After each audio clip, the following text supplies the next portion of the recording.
Twitter, Instagram, YouTube, and all those good joints. Is Kev from Kevin's Corner, where I try to make sense out of nonsense. And I am back, man. Yeah, it's been a long time. I shouldn't have left you without a strong rhyme to step to. So, yeah, I'm back. And I'm checking to see if anybody's out there in the ethers. Did y'all forget about me? Did y'all say, you know what, maybe Kev disappeared? Whatever happened to that black guy who used to talk about politics and stuff?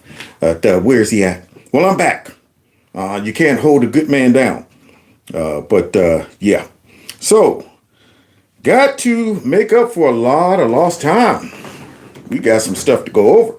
But I did give y'all a homework assignment where I uploaded a video clip of some of the clips we're going to be discussing. And hopefully you got a chance to watch it because it's a good resource as well to some wonderful takes on the whole situation with Charlie Kirk and the radical extreme liberal leftists. Yipper. Exposed a lot. And we're going to talk about that too.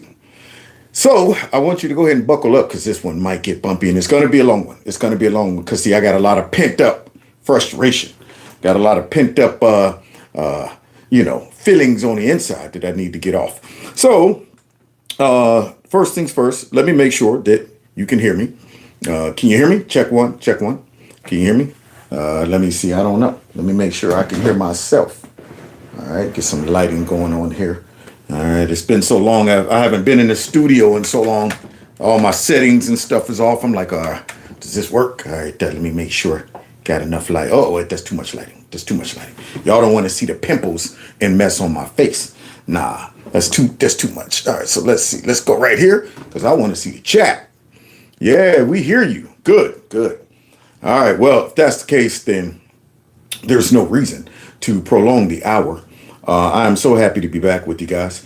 I want you to definitely subscribe to my channel. Make sure that you are still subscribed and make sure you turn your notifications on to all just in case the man tries to keep me down.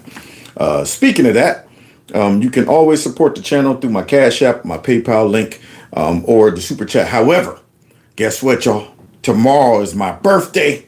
Yeah, man. And since I don't have y'all here personally to pin some dollars on my shirt, I mean, you can always just go ahead and support Kevin through his Cash App and his PayPal link, which will get to me a lot faster than YouTube and their games. Yeah, man. Considering I got stuff, I got bills too. I got bills. Yeah. So definitely, if you want to support the channel, I ain't gonna tell you how old I am, though. Yeah, tomorrow. I'll let you guess. See how many of you all remember how old I was the last year. Yeah, let you go ahead. Somebody say happy birthday, young man. Yeah, man. I'm feeling in my head I'm young. In my head I'm still young. I'm sitting there. Somebody said I don't have Cash App. You got PayPal? You got PayPal? The links are below. Man, how y'all guess it? Wait a minute. Maybe on my profile I might have messed. Somebody said 65. What? I hope I look this good at 65. Man. And if old man Teddy is a beacon of how I'm going to age, then I think I'll be okay. Old man Teddy, first of all, he didn't lose his hair. And I got questions about that. Why he get to keep his hair all the way? See, but nonetheless, old man Teddy didn't even start getting gray until he hit about 65, 70.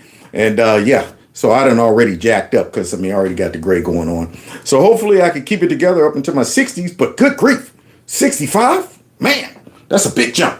The magic number, I think I saw two people guess it already, is, of course, 54. I'll be 54. And all I can say is watching the days go by. Every time I look in the mirror, all these lines on my face getting clearer. The past is gone. Yeah, buddy. But I'm thankful and blessed to be turning 54 because there have been a lot of people who did not make it to 54. One of them being the great man that we're going to be discussing this evening. When you think about life, you ask yourself, what is my purpose in life? It's sad to go through life and never figure out why you were here. I mean, there's some people who just live, they eat, they sleep, they poop, they pee, they take up space, oxygen, and tax dollars. And when they pass, you're like, well, what did they do? Did they impact anybody? Did they just go through life meandering about? Would anybody miss them? Would anybody say, man, you know what? Actually, this person did not impact me at all. In fact, they were drained on me. They were a pain in the butt. They were the person that's always, well, I need something and this and this and that, and can't get right.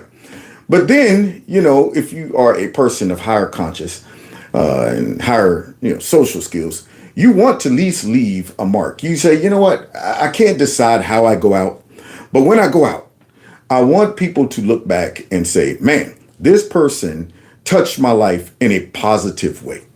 And as sad as Charlie's murder was, one thing that I know he's able to rest assured that he impacted millions and millions of people's lives. And even in his death, I think he's even impacting more people's lives. I hope that I go out in a way. I don't trust me. I ain't in no rush. I ain't in no rush. But I hope when I pass, regardless of how I pass, I hope that some people will be able to say, Kev did the best he could, and he impacted me in a positive way.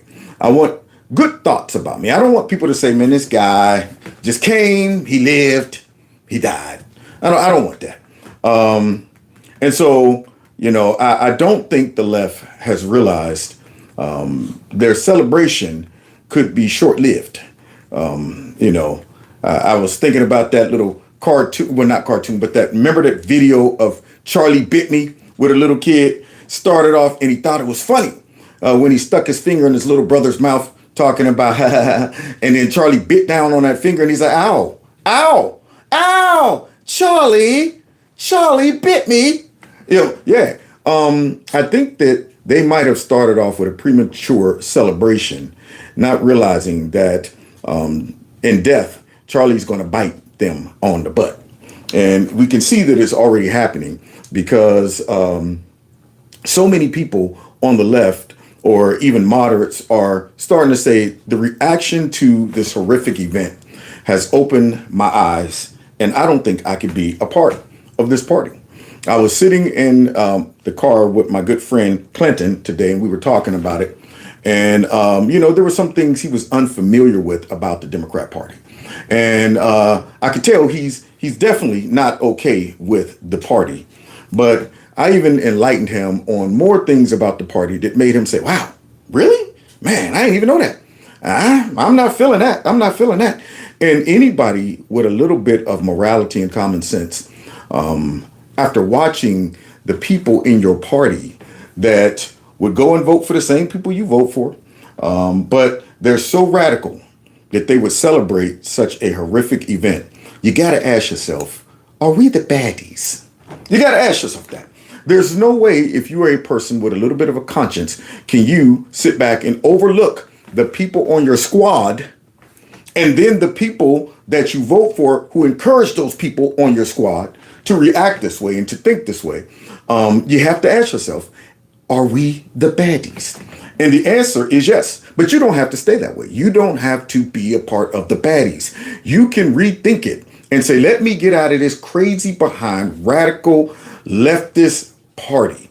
And I hope they lose so many voters. And I think that Charlie Kirk and his passing is definitely going to have an impact on that. I loved his wife's speech and how at the end she said, if y'all think this is over, it's just begun. Yeah, buddy. So we're going to be discussing some of those things today. I did send out, I got me a gnat. Did I get him? These gnats are still out, man. It's still gnat season. Not gnat seed, but gnat season. So anyway, we're going to be discussing those. And until I feel like my normal bubbly self, I definitely, thank you. Somebody said from England, you're a good fan. Thank you. Wonderful. until I feel like my normal self. I love my dramatic entrance and all that stuff, but I want to get more so just straight to some of these clips because, like I said, this might be a little bit of a longer, live stream because of the amount of clips that I put in there. I couldn't leave some of them out. I'm sitting like, oh, this one's, and honestly, there's so much that I want to talk about.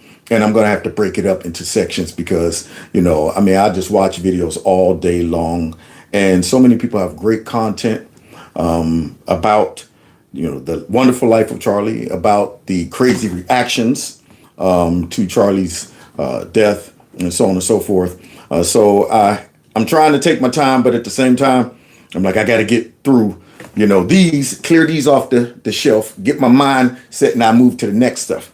So for now, let's get into it. And don't forget, like I said, text MAGA to this number 33097444607. That right there will keep you in the loop just in case I really, really disappear. Not just because I've been working crazy hours. No, I'm talking about like, no, this dude, where is Kev? I'll text you. Trust me. If I'm down and out, I'll send you guys a mass text if you text MAGA to that number right there. And don't forget to subscribe to this channel and my alternative channel, which we are uploading some dynamic oldies but goldies and all of the shorts from the current live streams that I do here. Those that don't have the time or the patience and you just want to get to the point, you can go ahead over there. And then some of y'all just love the long live streams. I'm like, wow, that's pretty cool. When people sit there and listen to you chit chat for hours, that shows you might just like Kev a little bit, just a little bit. And and like I said, if you want to support the channel, you can do it through my Cash App or my PayPal link. And once again, happy birthday to me. Happy birthday to me. Yeah, I wish I was still 22. Boy, I tell you, those days. Now, let's get into it because guess what, y'all? MAGA is mad, man. MAGA is mad. And I think that the left, not just the assassination of Charlie Kirk, but their reaction have pushed us off the edge. Yeah. I always would say that, the left, they're benefiting off of grace. They're benefiting off of our civility, our morality, our common sense, our love for the country, our deterrent of violence and things like that. They benefit off of it. It's kind of like before I got saved in college, I was a rebel rouser.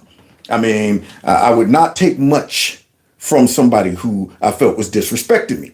I had a particular set of skills that allowed me to deal with folks like that. And I'll be like, what would you just say? And they're getting folded up like a briefcase or something.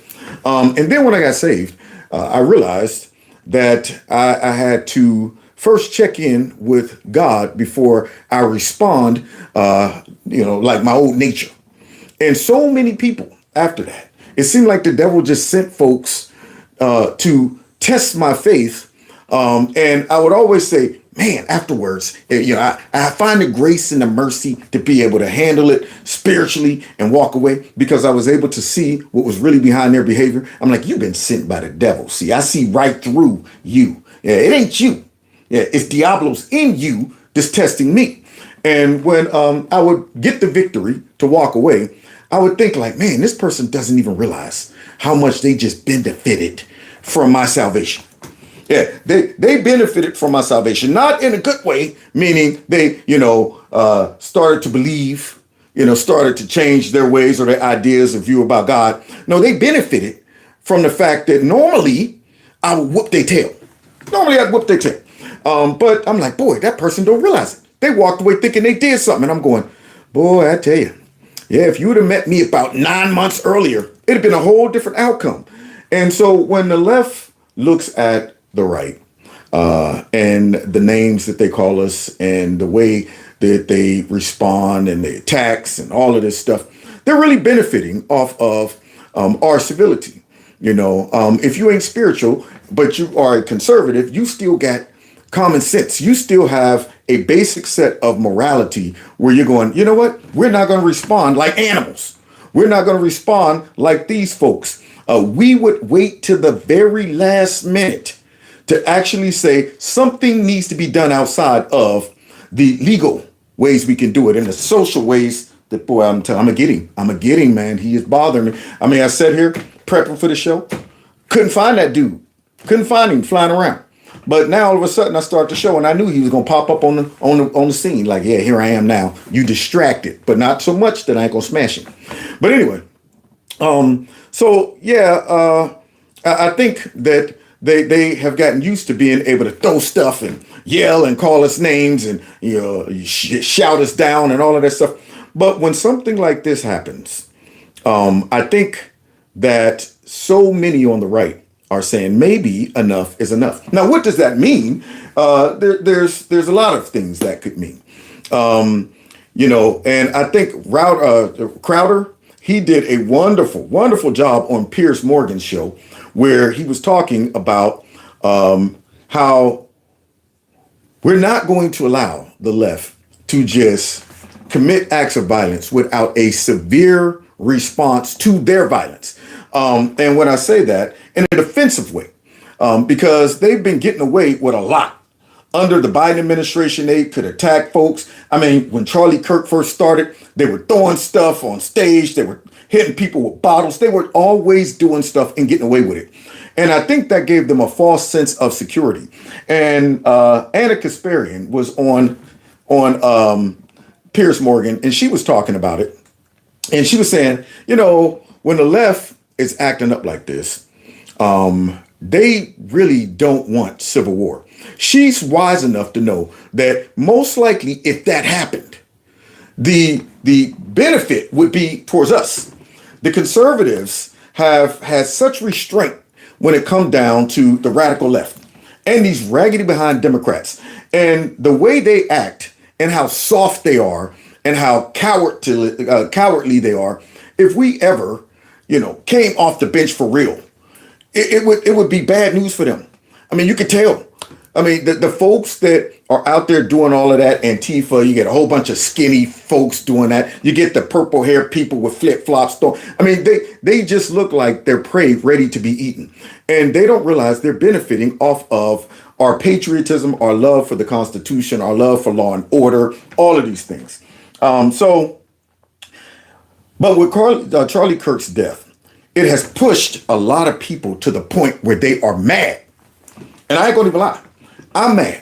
I'm mad at what they did to him, but I'm also mad at the reaction after what happened to him. And then they're still acting a fool. So I'm gonna highlight a couple people who you could tell done had it up to here. Yeah, they are mad. Folks on the right have had it. We don't want to hear nothing about well, now it's time to be friends and everybody got to have level heads and come together. We're done with that mess. I'm sitting there like, we've tried that mess since I've gotten into politics, which is, about 12 years now. Started like 2 years before Trump was elected and, been doing this for a long time. And the whole time I'm waiting for these folks to calm down.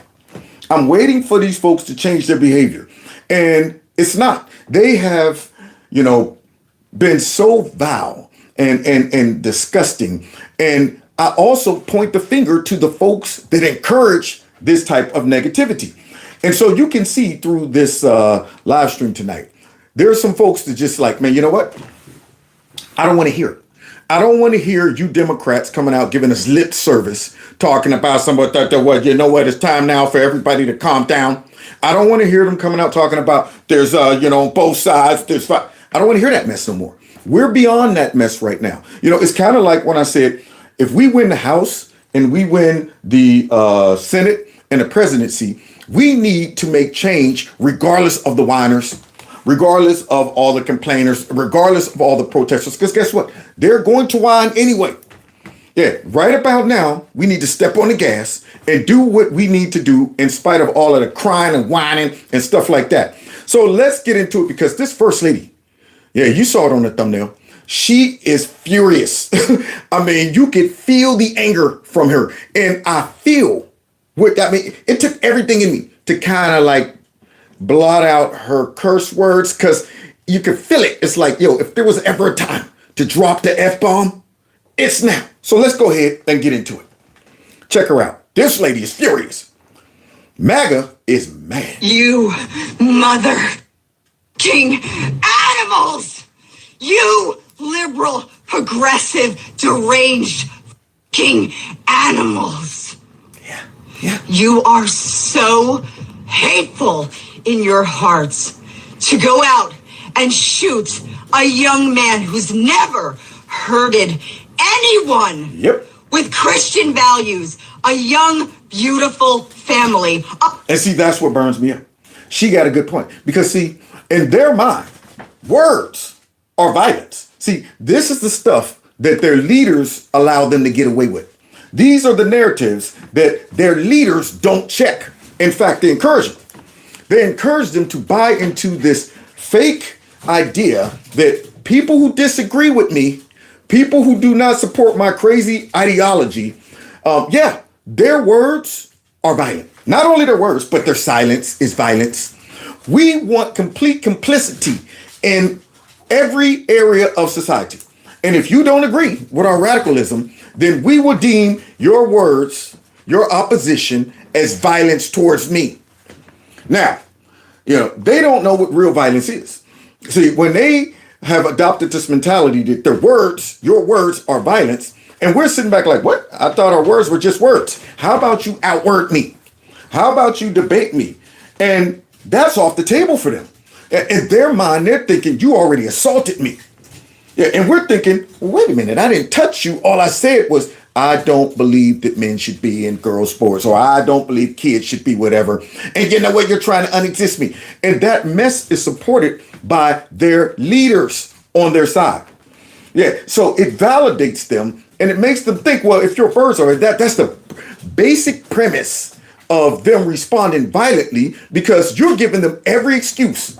You're saying, even if nobody touches you, how can we get these crazy folks to react and scare folks into submission, to intimidate society, to harass society and all that? How can we get them to buy into that, past the fact that normally back in the day when folks were saying, you had to smack a person, spit on a person, punch a person for them to say, now I need to respond, but that right there, that won't work for sane people. So the left have said, how can we get them to, respond in the most drastic, dramatic way to anything that folks on the right disagree with us? How about we come up with this concept that, nobody got to physically do nothing to you. The fact that they just disagree with you is violence against you. Now, imagine somebody who ain't wrapped too tight. They're going to immediately say, well, you know what? Your words right there just to punch me in the gut. It's just trying to make me unexist. And you're trying to erase us and this and this and that. So you appease all the crazy folks that love being a victim. They're waiting. They've been waiting in the wings for somebody that they can look at in a position of authority to give them the green light to be a bigger victim. And the Democrat Party has come along and done just that. That's why they can't come out and condemn a lot of this stuff. So now what they've created is a lot of folks who lack a basic conscience. Even if you are not a Christian or whatever, God puts his conscience in us. Yeah, his basic conscience. You ain't got to have a Holy Ghost. You ain't got to be speaking in tongues and all of that stuff to have a conscience. That stuff is put in you just, as a default mechanism. That's why you don't have to teach a little kid, what a lie is. They'll figure it out and feel bad about it, feel guilty. You don't have to tell a little kid that, hey, this horrific murder that just took place is bad. Something about that, a kid will go, huh. But as you get older, if you get somebody coming in shearing your conscience, constantly wearing it down, constantly saying, you know what? I know at first you might have felt like, wow, the innocent person who didn't do nothing but just disagreed with me should not be killed. Then over time, it's like, well, wait a minute. Now this person is less of a person because people are telling me these people aren't like you. These folks are Nazis. These folks are, the worst of the worst. They're threatening your freedom, this and that. You bombard somebody's conscience with that for about 12 years straight. At some point, their conscience becomes dull. It becomes sheared to where now it goes from just saying I disagree to where I'm saying I hope something bad happened to this person. Then from that, I'm celebrating something bad happening to that person. Now, this woman is calling these people animals. I mean, she's dead. She's like, you animals. Now, why do I agree with this? Well, because animals lack a conscience. Animals would do horrific things and they'll lick their paws without even caring about it. There was a show that I love. My favorite wild nature show was about these 6 lions, 6 brothers who got kicked out of the pride. And they went out there and they decided, we gonna stick together and we are gonna wreak havoc. They had cool names like, Mr. T, because he had, a mane with a little, thing on top of his head like Mr. T, like a mohawk. It was Pretty Boy and Kinky Tail and Rasta. It was 6 of these lions. And these lions went out and they wreaked havoc over the Serengeti. They took over so much territory. Never before have a group of lions wreaked so much destruction. And the one that was really bad was Mr. T. Mr. T was doing stuff that even other lions were going to do. You're going too far. I mean, you just went ahead and not only killed the cubs, but you ate them. Yeah, you just went ahead and it killed your own brother's cubs. He was horrible. But yet at the end, the lady who was commentating said people might have despised what Mr. T was doing, but actually Mr. T was being the best lion that he could be. Yeah, that lion did not care one bit. He would kill and he would eat and maim and attack and torture and get done and lick his paws and roar like, ah. Well, when you get folks out there that are operating like that, you're operating like an animal. When you can, sit back and hear about somebody being shot who never hurt nobody, no violence, no nothing, got a family, kids right in front of his kids, and you're out there celebrating that, you are operating like an animal. Yeah, animals don't stop for a second to feel bad about their kill, feel bad about, no, they don't have time for that. They don't have the same conscience as human beings. So when you now are able to respond like an animal would, where you like, I don't care, he deserved it, and this and that. Yeah, you deserve being called an animal. That's what you deserve to be called. And I dare any of those animals to challenge me on this. A father, a husband, a friend, a son. You shot him. Why? Because you didn't agree with his politics? Because you didn't agree with his ideology? That's the reason why he deserves to die? You fucking animals! There it is. That came from the gut. You effing animals. That's how I feel. As I watch all of these folks, dumb folks, see, and this is the problem with the left. They get complacent. Yeah, they're thinking that, you know what, everybody feels this way. I'm not going to be judged for my animalistic reaction. I'm not going to be judged for that. And then they start to disassociate themselves from reality because they're on a phone screen. They're doing it through a video. And this is the problem. It's kind of like when a cameraman is out in a war field and, he's disassociating himself from the reality of the danger. He's thinking, I'm protected through this lens. I'm able to film all the next, boom, you see the camera go down. Yeah, you're not immune from the results of your actions just because you're sitting there behind a keyboard or behind a camera. Thinking it's safe. I could go ahead and drop all of this crazy, nasty vitriol in response to this man's murder out there and nothing will happen to me. Yeah, I'm protected by the internets and all of that stuff. I'm protected by freedom of speech, but you're not protected by a raggedy behind character. So when this stuff gets back to your boss, who wants to work with the animal? That's my question. No wonder you're all getting fired. If I own a company and I see you responding like this, and I'm going, that's not natural. That's not a human reaction to seeing something so horrific or hearing about something like that. That's not a human reaction to say, you know what, he deserved it, regardless of his kids, regardless of his wife. Yeah, to react like that, I'm thinking, I don't want you around me.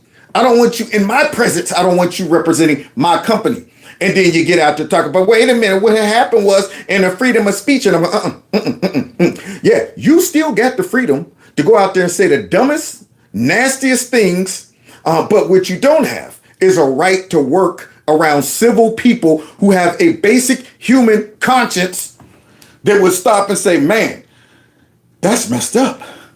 I mean, good grief. It should have never came to this. It would be one thing if these people were just saying, man, that's messed up. I didn't agree with Charlie Kirk, but man, that's sad. No, these folks out there, like, he brought it on himself. One teacher was showing her kids the video footage. Yeah, and she's, expect to keep her job. That's when your liberal ideology gets your butt in trouble. Because once again, we're such a victim that we're untouchable. Nobody's going to say nothing to us because, see, all we got to do is cry. We're a victim and we're fighting against fascism. We're fighting against all of the evil. But they don't realize now that the tide has turned. The tide has turned. The culture has changed. And so their crazy ideas and vitriol is getting their butts fired. And this woman feels it. You freaking animals. When I see the reaction of these people, I'm going, animals. I mean, you might as well just be in a zoo. How do you get to a point where you lose your humanity, your soul, to where you can't respond to what took place to Charlie Kirk? I mean, unbelievable. But she ain't the only one. Because guess what? These people who's doing this and stuff, they had assistants. That's the focus of tonight's angle. Of the many disturbing aspects of this week's events is the fact that Charlie's suspected assassin, Tyler Robinson, didn't act alone. He had help, or at least inspiration. Oh, who could that be, Laura? Who could have assisted with that crazy, deranged young man? Well, let's go ahead and see who are the people out there calling everybody a fascist. Because, see, he put that on one of his bullets. See, catch fascists. Let me ask you tonight, do you think Donald Trump is a fascist? Yes, I do. Try to prevent the spread of the lawlessness and the fascist chaos. The fascist chaos. See, they know what they're doing. Somebody said you can't negotiate with animals. Bam! You're right. That's why they pushed us too far. We're beyond negotiating with these people now. Charlie Kirk tried to do that. He tried to sit down and talk.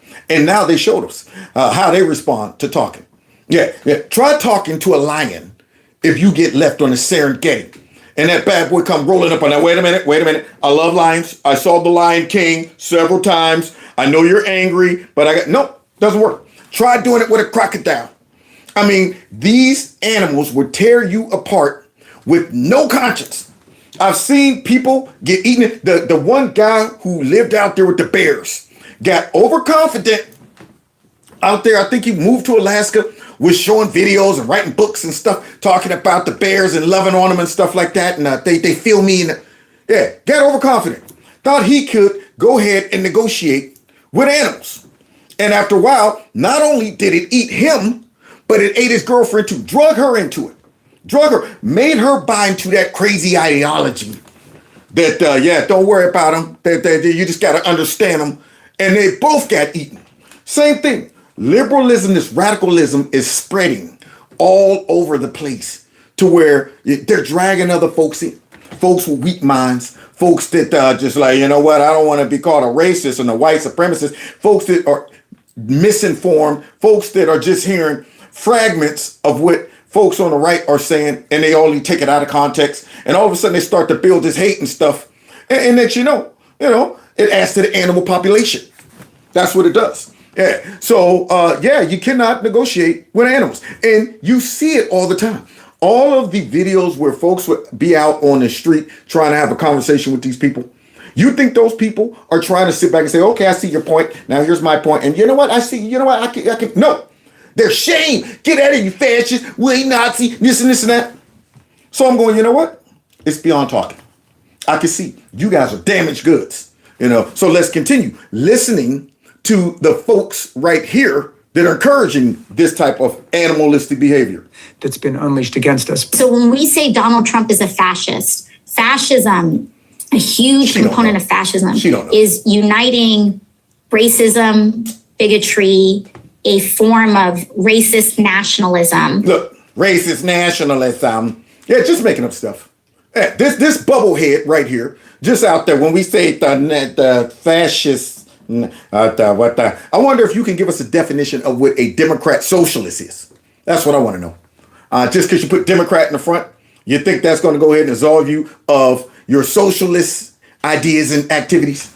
So Bubble One out there talking about, when we say the fascists, we're talking about racism and all this stuff that we hear them say anyway about the Republican Party and conservatives. I mean, just because you put fascism on it, everything else, it's that they're racist, they're misogynist, they're xenophobic, they're homophobic, they're all of these things. They hate the black history, they love slavery, all of the stuff they say. And then, of course, just to put the cherry on top, and that's fascism. You don't know what fascism is.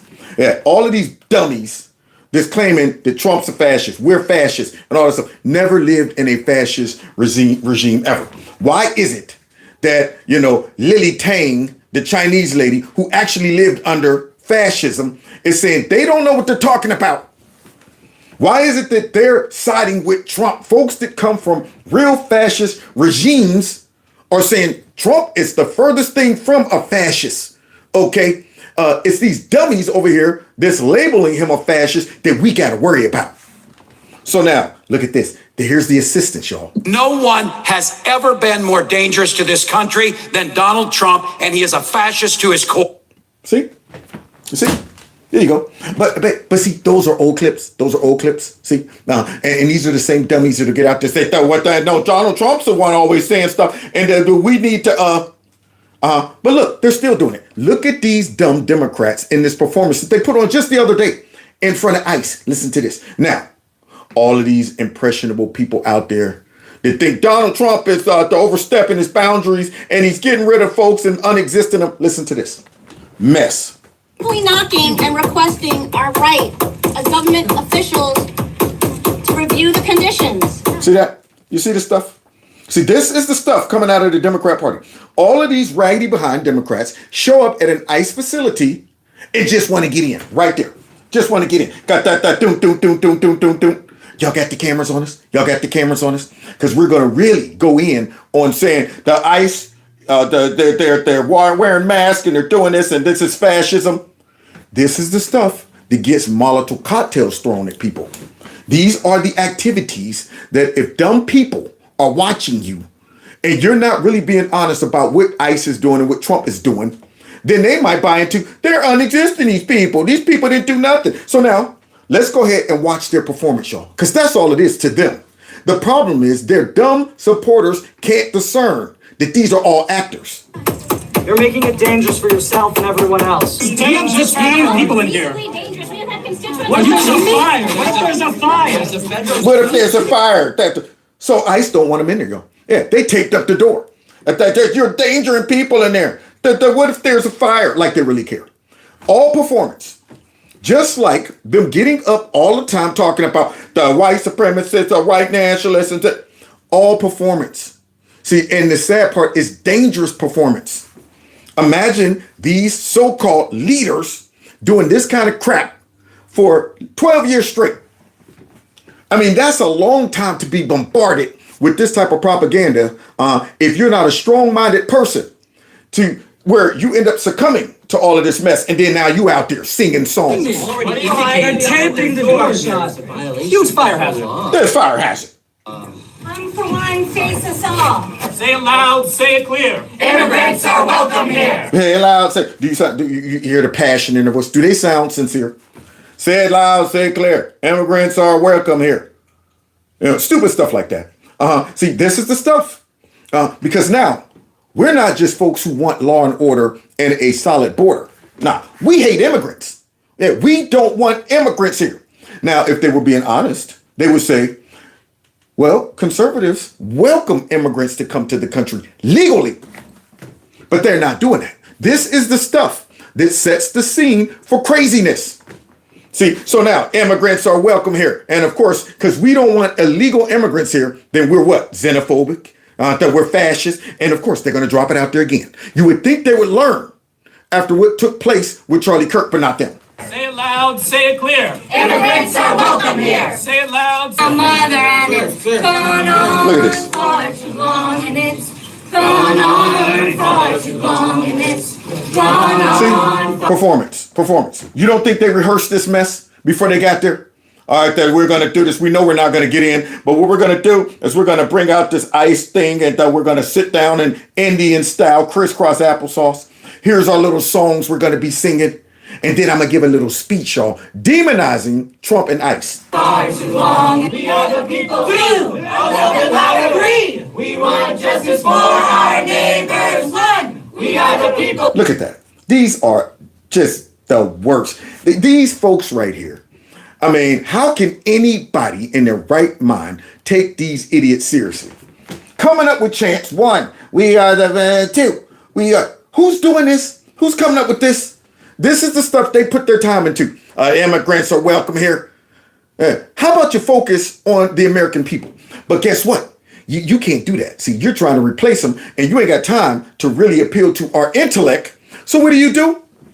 Let's go ahead and throw a dragnet out to all of the victims, all of the crazies, all of the folks that don't realize we are actors. We'll do that because we ain't got time to convince them why we're out here begging for immigrants, illegal immigrants, to stay in our country. Up, with liberation. Up, with liberation. One. If you refuse to leave on the federal regulation, I'm here we're going to be for my fellow neighbors who have been kidnapped off the. Look at it. You hear that? You hear the language in the background? The police officer saying, y'all have to leave. We're here for our fellow neighbors who have been kidnapped off the streets. Now, here it is. I'm the dumb liberal. I'm the bleeding heart liberal. What? If Donald Trump is sending people to kidnap my neighbors? You see how deceptive these folks are? I'm here. Yeah, you don't want to hear the cop tell y'all to leave. So you want to speak over the cop, talking about why you're here. For your fellow neighbors. They're not your neighbors. Yeah, Trump's not violating anybody's civil liberties. None of that. But here they are. We're here for our fellow neighbors. It disgusts me, man. These people, I want them destroyed, not physically, but at the ballot box. They need to be punished into non-existence. Streets being led by a fascist president. You hear that? Did y'all hear? You hear him drop it out there? Because see, that right there, that ignites the craze. It's like a wick. We're here to defy a fascist president. Fascist president. What makes him fascist? Please give us an example. How does this line up with all of the other fascist regimes that we have witnessed down through history? If that's the case, how are you dummies able to go in there with cameras and do what you're doing? Pretty sure Hitler wouldn't allow this to happen, but here they are. Look, this is what they wanted right here.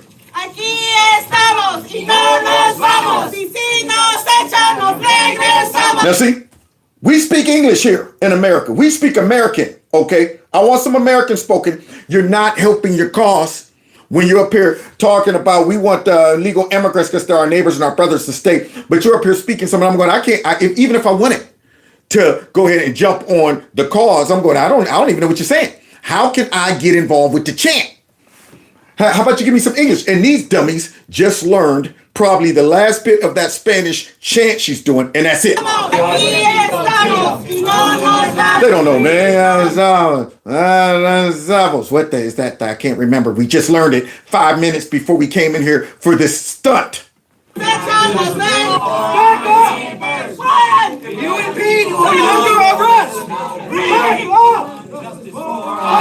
Listen to him. For our neighbors, one. For our neighbors. They're not your neighbors. Yeah, and you just want those cameras on you. So your crazies will look at this and say, that's right. They're fighting against fascism. I am here to ensure that we protect all our fellow constituents. It is not illegal to be undocumented. We shall not be moved. Yeah, that's right. We're in the civil rights era. And they're talking about we should not be moved. But guess what? They're all getting moved. They're all getting moved. We shall not be moved. Until ICE drags you out of there. We shall not. Can I get up, please? Are you going to arrest us for the cameras? That's what we really wanted. We shall not be moved. We shall not be moved. We shall not be. Nothing but a performance. Nothing but a performance. And they're all being moved. Somebody said it's also done. Now back to the chant. I don't understand. No most vamos. No español. No español. And y'all want to appeal to regular everyday Americans. As you're singing in Spanish and down there trying to keep illegal immigrants in the country. Yeah, I don't see them out there chanting for the homeless. I don't see them going into inner cities where all of the real action taking place with all of those black folks that they claim they love are being killed. But now you go in here chanting. Why don't you go into the inner city of Chicago and chant stuff? That's right. Stop the violence. No more killing. Why aren't you doing that? Because you don't care about them. See? Aquí estamos y no nos vamos. Y si nos echan, nos regresamos. No quere prendo. Look at that. Now see, I hope that this right here don't just, they walk them out and let them go. I hope they don't do that. I'm hoping that they take their bus down and say, all right, book them, Daniel, for trespassing. Make it hurt. Twist it. See, don't just go stick it in, turn it, and pull it out. Yeah, I want them to feel it. Because, see, we know that's what they wanted right there. They went in there and they're like, okay, we're going to stay here, be annoying, loud, and abrupt the flow of things until they go ahead and arrest us. Then we can say, we're the victims. Look at us. We were fighting for you guys. Because don't worry. Soon as they walk us out the building, they'll let us go anyway. No, I hope they take them straight down there and say, all right, these people were trespassing. Book them for trespassing. Whatever the fine is, whatever. One. Look at this. Two. Many of us started coming down here to see what was happening, and now I've been here more than a dozen times, and every single time I have seen a lawless abduction. You see? I've been here with that nasal voice. I've been here several times. I keep coming down. Why do you keep going down there? Yeah, you're trying to win an election in New York. And what you're going to do is cause a stunt. Go down there talking about I keep coming down there. Are you going down to the homeless camps? Are you going into those cardboard boxes where folks are living? Talking about I keep coming down here. But yeah, you're going to ICE. You're fighting for the wrong people. How about you fight for Americans? They disgust me. And then, of course, here comes the demonization. And a woman who was 8 months pregnant have her husband ripped from her arms. A woman who was 8 months pregnant had her husband ripped from her arms. Now, what image does that send? Could it have been that husband was illegally here? And I'm sure that she could go with her husband. Yeah. So what are you talking about? That husband. These are the things that they use to get people riled up. Stories like this, exaggerations, probably made up. Arms. And what she said to my wife, she was sobbing in my wife's arms, was, are they going to kill him? See? You see this? What she said to me while they were taking, are they going to kill him? Now you got these people so riled up and so scared that they're being disappeared and stuff like that. You're telling me this lady was like, are they going to kill my husband? What? See? Now, what image does that send to people? Where you're saying these masked people are just kidnapping folks. We don't know what happened to them. They're disappearing them. And now this person's talking about, are they going to kill my husband? That's what you think is going to happen? That it's nothing like just a simple deportation? That we're just going to terminate them? Where are they getting this from? Stupid people like this. And we're talking about people who are fleeing violence and terror, and we are subjecting them to violence. We're subjecting them to violence. People fleeing violence and terror. Where? How? Is that a way you can come into our country just because you're just saying that them fleeing violence? What kind of violence? What country are you from? Are they in a civil war? No. Then take your butt back. Well, there's gangs and stuff there. So what? There's gangs here too. Your government has to fix that problem. Ain't our problem. So peace. Okay? But that these people are coming here, they're fleeing the violence and terror. And then they're being terrorized here. So now, what does this do? Demonize ICE because you can't win on the merits. You can't be honest about what's taking place. You can't even tell everybody that these people that are being deported aren't Americans. They're our neighbors, our friends, our brothers and sisters. So once again, all of this is built and based on lies. So now all of a sudden they're being subjected to violence. When? Well, only time you're going to get violently dealt with by ICE is if you're running or you're resisting arrest. But this guy, a wannabe politician, is lying on camera. Yeah, he knows what he's doing. And then holding them behind the doors of this duct taped, wire-tied building, which we know is not a place where the rule of law or where justice is applied, but where agents wearing masks who don't present warrants, who don't... The agents that are wearing masks. Now look at these kids, these kindergartners, all sitting crisscross applesauce as the camera's on this guy giving a bad speech and a lying speech. They're behind these doors, duct taped. They were duct taped because y'all showed up unannounced out there singing chants. And then secondly, all right, what do you think's going on back there behind the walls? Do you think the fascist regime is torturing them? Because I'm pretty sure if this was Hitler, they would have all kinds of experiments going on. They would be gassing folks. They would be doing all type of stuff like that. But you guys just called Trump a fascist regime, and they're in the back. And I know God knows what's still going on with them, and they're being kidnapped by folks without masks. And he knows that ICE is identifying themselves once they capture these people. But he's not addressing why ICE have to wear masks because of this stuff. It's stunts like this that causes ICE to have to wear masks, puts ICE in danger. It's rhetoric like this that puts ICE in danger, law enforcement in danger, and then it filters over to us as conservative voters. Yeah, they just label us everything. So now, you see, it's still happening. It's still happening. Yeah. See, these folks have no other way to try to compete except for the most foul stuff said about their opponents. Don't give their identity, grab individuals who came just to have their court hearing after judges advised them of their rights under the Global Convention Against Torture. See, there you go. That's the left. They just don't get enough. So back to Laura. Now, the FBI, of course, as we just talked about, revealed that the bullet casings found near the weapon included an anti-fascist message.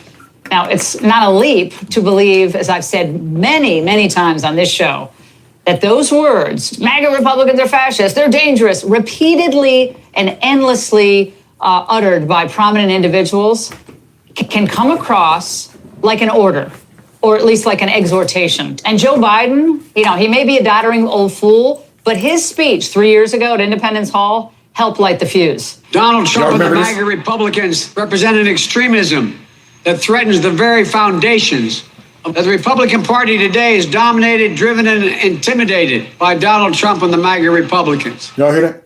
Yeah, it don't get no more Hitlerish than this. Oh, man. I'm going to tell you right now, I'm about to go off on this bug. Oh, I'm going to get him. Oh, I think I might have got him. Take that. And we need some liberal bug spray too. As soon as they come up, we shall love. Shh, get out of here. So anyway, this right here set the tone right here. This guy coming out, MAGA Republicans, Donald Trump and the MAGA. And that is a threat to this country. Afterward, the Angle tried to warn everyone. They sent poor Biden out to do his angry man routine. Democrats are the ones doing the real damage to America. Oh. Theirs is a relentless assault on our bedrock principles, on the idea of a politically blind justice system, on our national sovereignty, on parental rights and education, on our right to free speech. This period of... All of those things we watched. Now understand, we, the conservatives that are responsible for all the violence and stuff like that, we sat through 4 years of raggedy behind, creepy, sleepy, sleazy, slimy, sloppy Joe. His attack on free speech, his attack on conservatives, protesters, all of this. We watched all of that. Did we go out and start doing the stuff that we see the left doing? Did we do that? We didn't do that because we're civil. We got common sense. We got self-control. We got discipline. So what did we do? We thought we could change it by just going ahead and beating them at the ballot box. But guess what? Their crazies got crazier because the Democrats are all out of chips. They're going, you know what?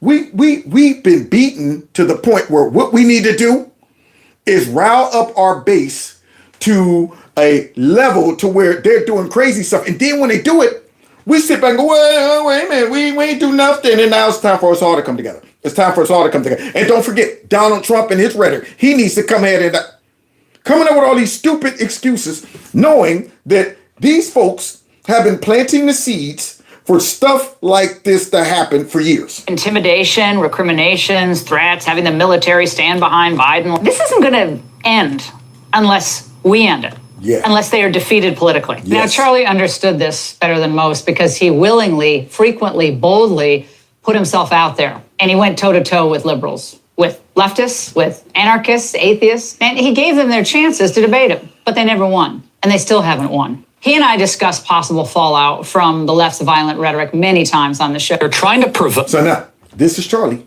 back then. Yeah. See, he was a bad man. He was a bad man. Look back then. Listen to this. Provoke, I think, conservatives and Republicans to do something that we shouldn't do and that's uncharacteristic. We have to remember, we have to stay peaceful because their language that... Peaceful says the person whose words are the hurtful. The peaceful who says the white supremacist and white nationalist. I mean, I'm pretty sure if he was a white supremacist, he said, you know what, this is our time. All the white folks rise up and we're going to go ahead and get rid of all of these black folks and these other.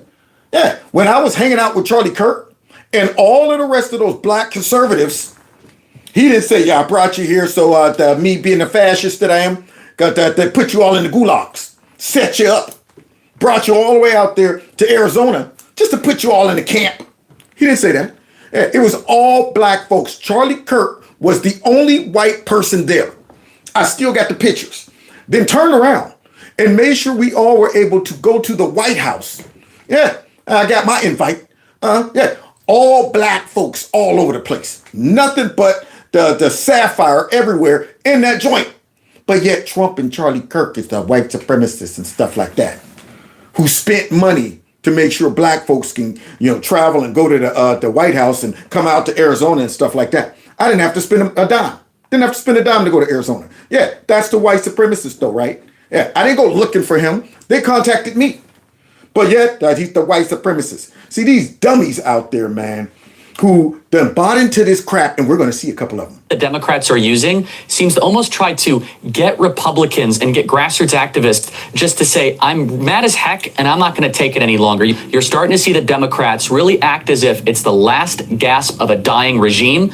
We have to remember that the more that we focus on these issues, the more we organize, the more they're going to be threatened, and their language, I'm afraid, is only going to get more outrageous. More outrageous. He called it. Yep. Because remember, their back's up against the wall.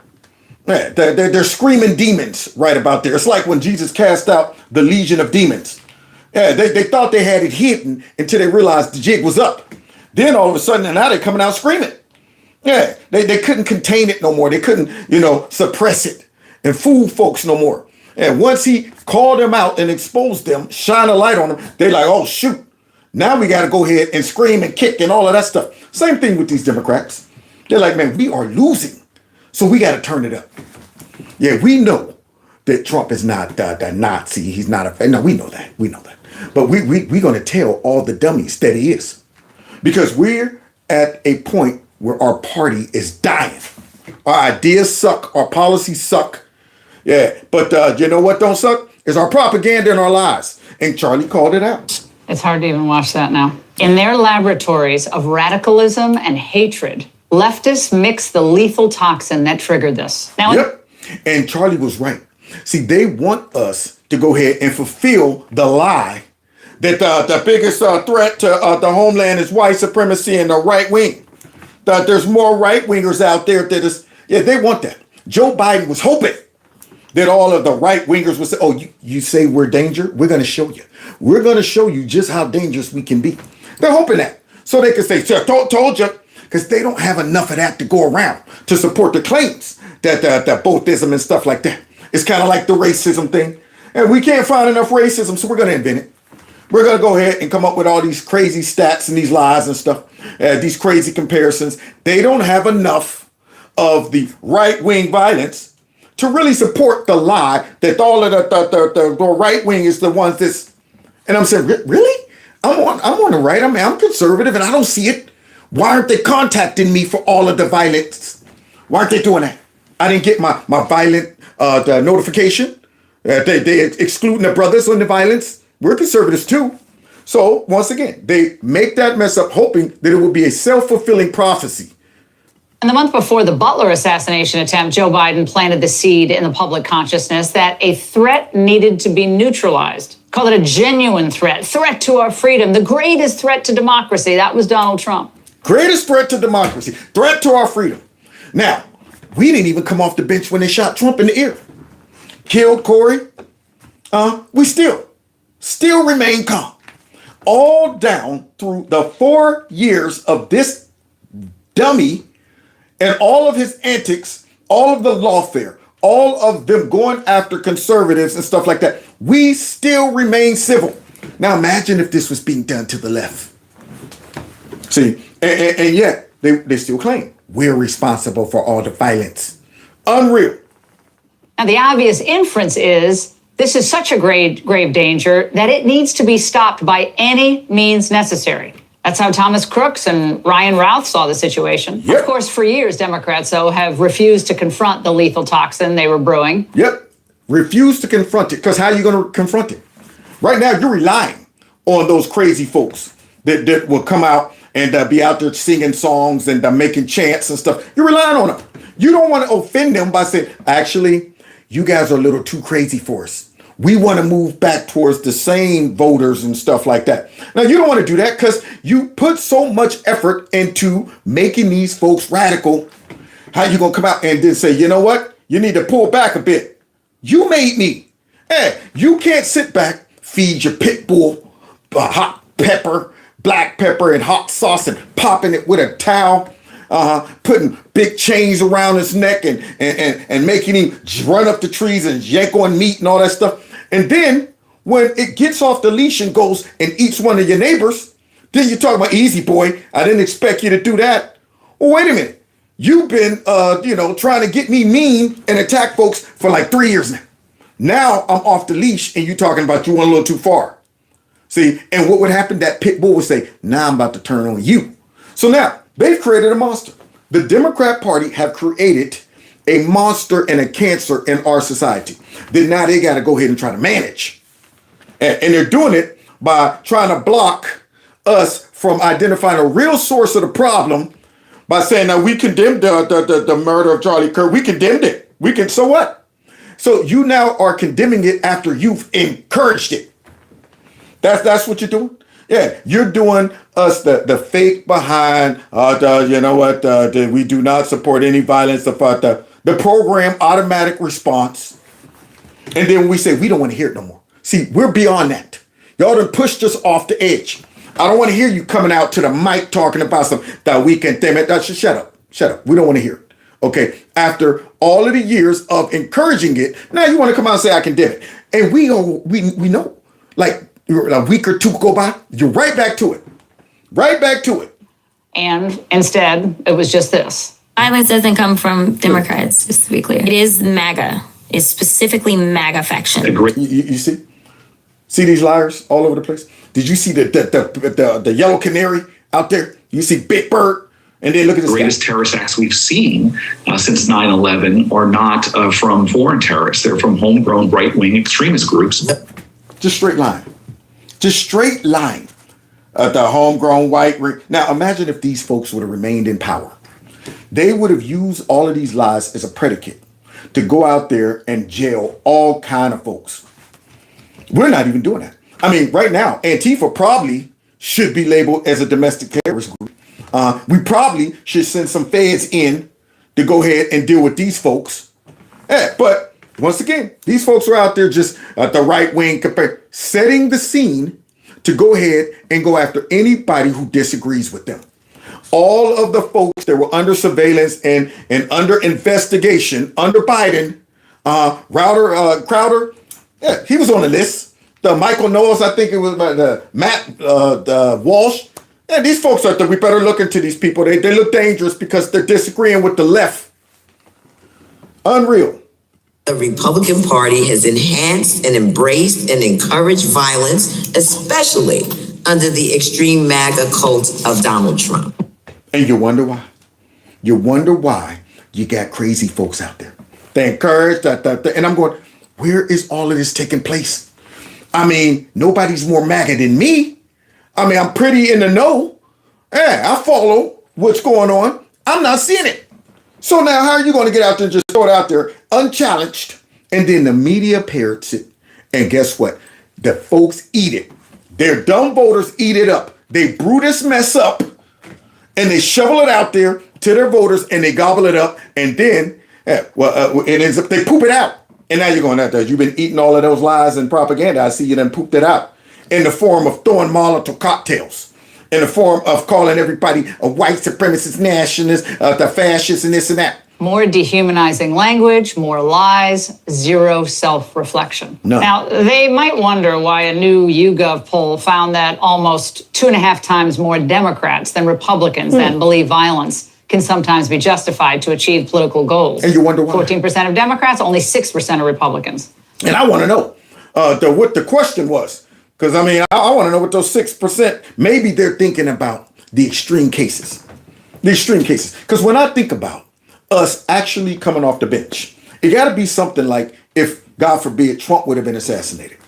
That right there might have made a lot of us say, man, we got to come off the bench. I mean, you know, where do I come? Where do I meet up? But there's very few cases where I say, okay, without being provoked, we need to come off the bench. But rest assured, if we see some of these crazy folks telegraphing what they're about to do to us conservatives, I think it's time to take the gloves off. Yeah, when I see you cocked back like this with a Molotov cocktail or a brick, it's not time to say what that those just liberals being liberals. Take that brick and shove it up their butt. That right there might curb their behavior. See, so I'm sick of folks just riding by, tolerating the crazy folks doing stuff like that. You know what? And nothing happens to them because it's taking place in these radical liberal whole ran cities where they don't punish them. They don't try to stop them. They don't try to discourage their behavior. They don't document their violent behavior as left-wing violence. They don't do that. Yeah, that's just civil discord. And yet you come out with these raggedy stats. So the right wing is and I'm going, so you just overlooked the summer of love? You overlooked them assassinating that dude out in Portland. Hey, we got a Trump supporter over here. Bang, bang, dead. You overlooked that. That didn't get qualified as right-wing violence. I mean, left-wing violence. Didn't go down in the stats. Unreal. That same YouGov survey found that Democrats, by a 2-to-1 margin, believe it's always or usually acceptable to celebrate the death of someone they oppose. 11% to 6%. Wow. And of course, if you're on social media, you've seen the most heinous, vile reactions to Charlie's murder from leftists from all walks of life.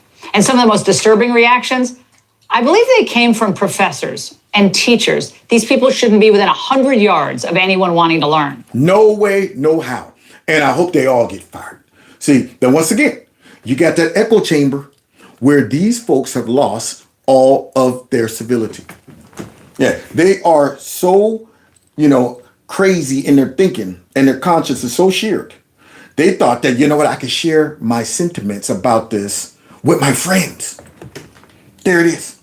Don't worry. We still own the culture right about now. Don't worry. We'll be celebrated and protected by the Biden administration or, the Democrats in power or corporate companies that are afraid to offend the radical left. We're still protected by that. And got out there. And really what this did is it exposed all of the crazy people. It exposed the cancer that we have in our society. If nothing else came from this, we now have a good idea of the cancer and the rot in our society. We're able to see the faces of evil. Yeah, had it suppressed, hidden. And then something horrific takes place. And what do? I'm going to share this with my friends. They'll celebrate it. But yet the school didn't. The university didn't celebrate it. Yeah, the folks who said, oh, you think you're being smart? We got a video here of a professor saying this and this and that. And it's a new sheriff in town. And all of these people, we're going to have to let you go. They're all shocked. I guarantee you. All shocked because they think that this should be a normal reaction to a man being assassinated for just his speech. They're probably going, what I do? You know it's bad when you have become so messed up in your conscience that a foul act and a foul response to something makes you go, oh, so the problem? What? You have no idea? You have no idea why you got fired? Take this character, Melvin Earl Valaver Jr. After Charlie was assassinated, he posted, "Today is one of the most beautiful days ever. This was such a beautiful day." Then he reacted to another comment that Charlie was an old-looking 31-year-old by saying that racism and white supremacy age you. This is just despicable. After a wave of complaints, the president of the university condemned the comments as deeply inappropriate, but the non-tenured ghoul from Clemson University has still not been fired. And they need to. They need to put the pressure on him. Once again, I don't want animals teaching the kids. See, that's how I look at it. If you ain't got enough of a conscience to say, man, that was messed up, I condemn that. Yeah, you're in the category as an animal. You're like what that lady said in the beginning of my video. You effing animals. There it is. So why do we have these animals in the classroom? Showing the kids snuff videos. Celebrating it. Justifying it. And thinking that you know what? Yeah, this right here makes sense. If nothing more, shut your mouth. These folks have been unleashed to the point where they don't even stop for a second and say, wait, how's this going to come out? How's this going to be perceived? What could be the reaction to this? No, they were waiting for an opportunity to express all their hate. And they saw an opportunity and, oh, I'm all on this. I can't miss this opportunity. But guess what you're now missing? Money as you're getting fired. Look, these people, healthcare workers, this reveals more about them than it would ever reveal about anyone they were criticizing. Yeah, because all of these healthcare workers who's supposed to be doing no harm, saving lives, out there cheering for this, celebrating it.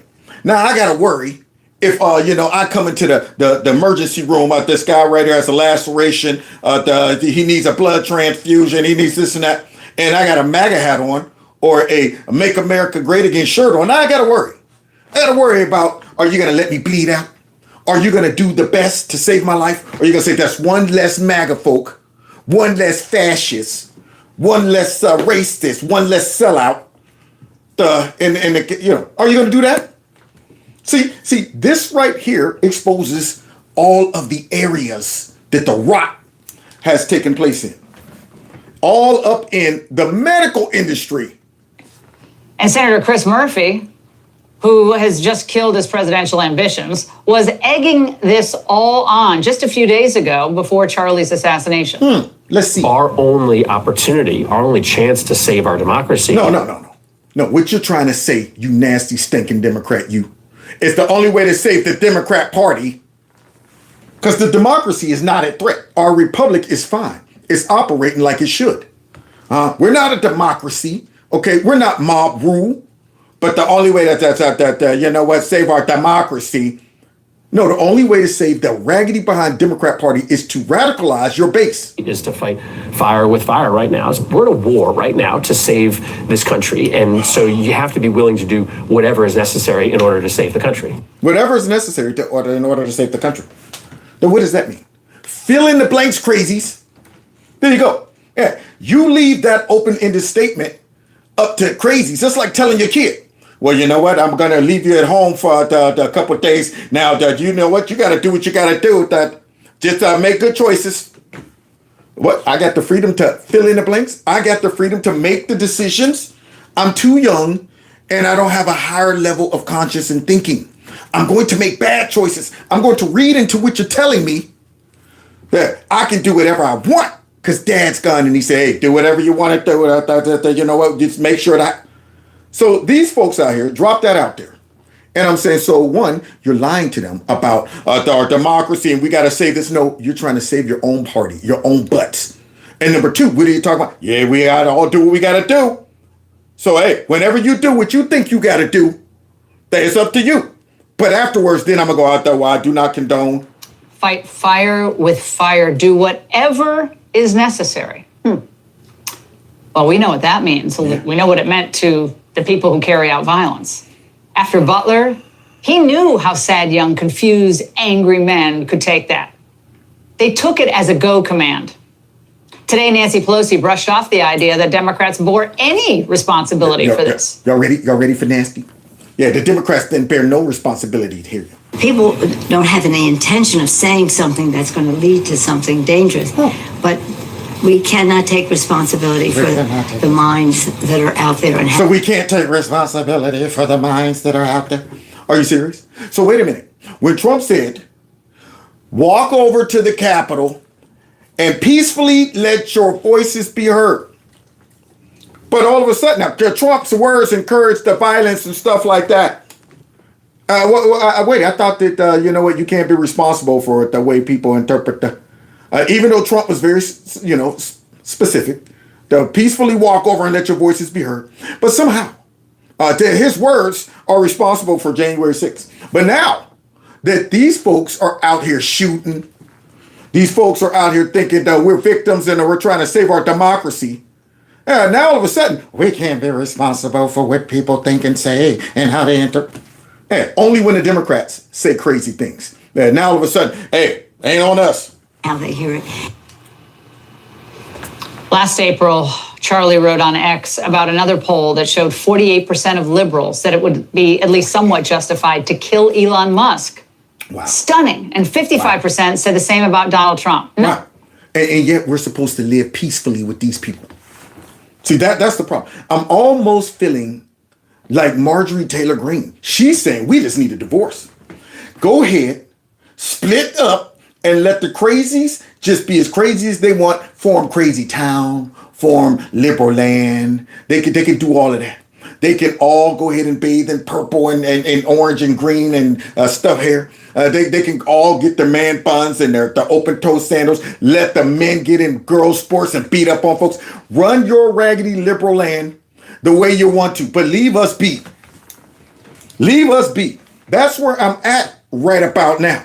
See? So I'm telling you, the culture needs to change to the point where these folks go back into hiding. Yeah, that's what needs to happen. So here's some stats that the Democrats, they don't want to own this. They're not excited about these numbers right here.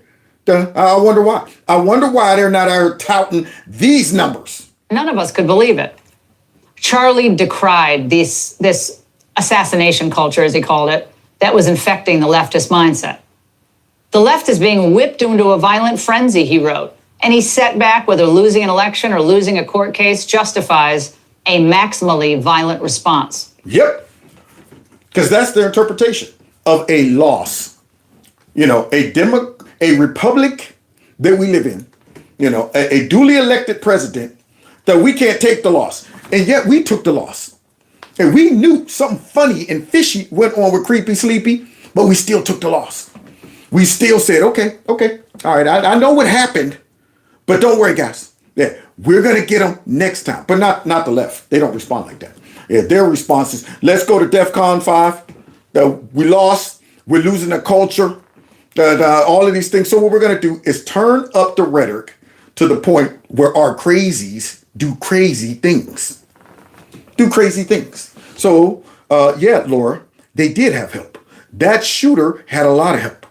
Hey, you know who helped him? A bunch of raggedy politicians and the fake news talking about the trans community is under attack, the LGBT community is under attack because the folks don't want them to go into schools and read these books to them and encouraging to get the kids all feeling a certain way. Folks don't want that. Folks don't want these kids getting, transitioned when they don't want that.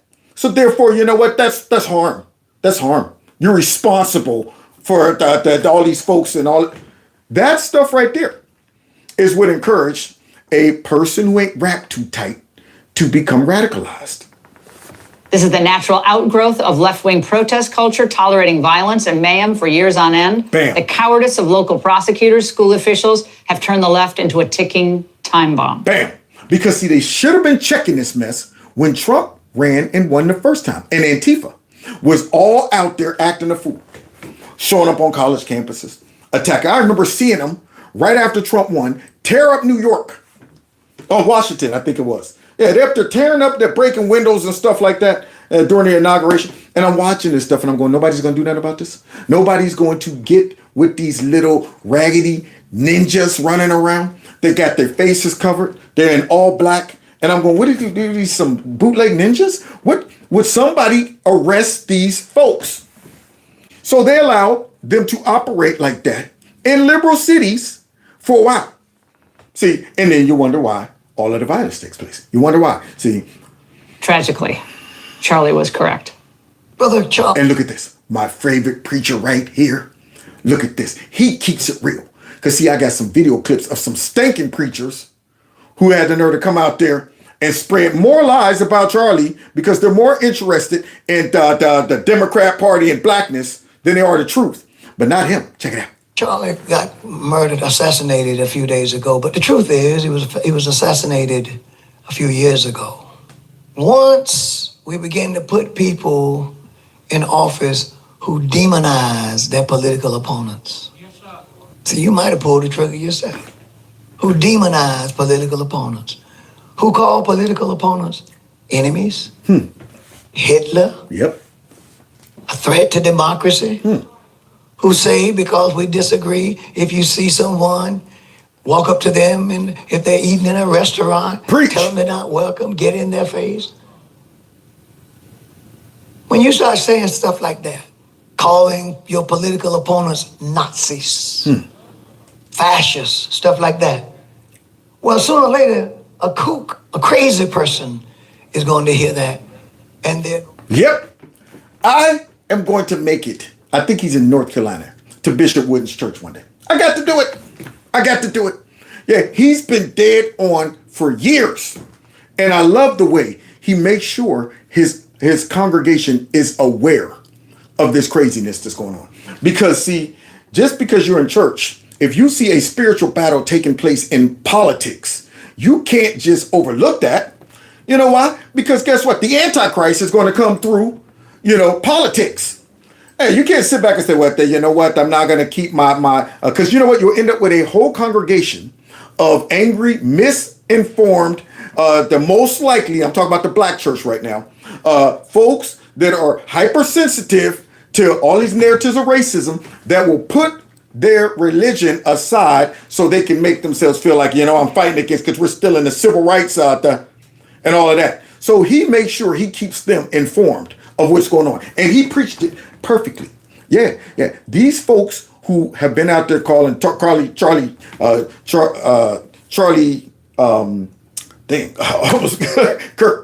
Kirk, all of these names, they might as well went ahead and pull the trigger. Yeah. If I go into a kindergartner room and I start convincing the kids to go ahead and attack one of the other ones, who's really responsible for that? These folks with these brains that aren't functioning properly, you can only blame them to a degree. When you look at the folks in charge that are supposed to be adults, but they know they got folks out there that's weak-minded, and they're out there encouraging this type of behavior, then all of a sudden, if it happened, I thought we don't know why it happened. So now here I am in my kindergarten class. Hey, Tommy over there? Tommy hates all of you. You know what he is? He's a rat. He's a this and that. And he said, y'all will never play with the blocks. Yeah, he'll make sure you never play with the blocks. He hate all of y'all over there. Then when the kindergartners all jumping, because I took advantage of simple minds, and I go, hey, what are you doing? And I never encouraged that. Yes, you did. Yeah. You went ahead and took advantage of folks that trusted you. Folks that looked at you and said, well, if my teacher, who we're supposed to believe and trust our teachers, that they said that him over there was that so then we went ahead and acted upon it, and now he's going, what? I don't know what you're talking about. Same thing with these Democrats. And then look at this, remember, because Charlie Kirk is a racist. So let's hear from this black lady. Anybody, especially black people, that are saying Charlie Kirk was racist and was not for black people and did not know black people, I am 100% convinced that you have never sat through a full debate of his or watched any of his debates with a sound understanding. Girl, I want to shower you with diamonds and pearls. Hey, how you like this? I just had an ant walk right up my phone. I'm sitting like, what is an ant doing in here? Out of all the places that the ant can be, how did that ant work his way all the way up to my studio upstairs and end up on my phone? You ain't got nothing else to do what were you looking for, ant? It was a big black ant. Big black ant. I'm going, what are you doing up here on my phone? Well, I mean, what, there's some honey on it? What the heck? Anyway, I got distracted by the big black ant. Then I'm going, is that an ant? Anyway, but he's no longer with us, though. He's no longer with us. So now, this woman right here, she starts off by saying, you know what? Any dummies out there that's just getting sound bites? Because I've been hearing so many people, didn't Charlie Trump say that the women are dumb and black women can, and I'm going to see. Yeah, you're on TikTok. You're listening to these dummies who are just dropping some statements out there out of context. And all you got to do is just go and watch the whole context. Black people are always so quick to want to be the victim of a situation that they can't thrive. And this is one of the things that Charlie Kirk was exposing to black people. We have such a cap on us because we think we're limited, because we're black, or because we're women, and because we think our ancestors, whatever they went through, is still impacting us today. But we are not there anymore. Yeah, but you got Democrats to say we are. And that's why so many black folks fall for the okie doke and still vote for these raggedy folks. Yeah, because they're telling you, you know what, this is like Jim Crow 2.0. Trump's trying to erase the history of slavery. Yeah, Trump's a white supremacist. Charlie Kirk's a white supremacist. You got Democrats out there going into black churches, and these sorry behind black preachers are letting them come up in there and push their political propaganda. Yeah, there you go. That's what you got. Go ahead, sister, preach.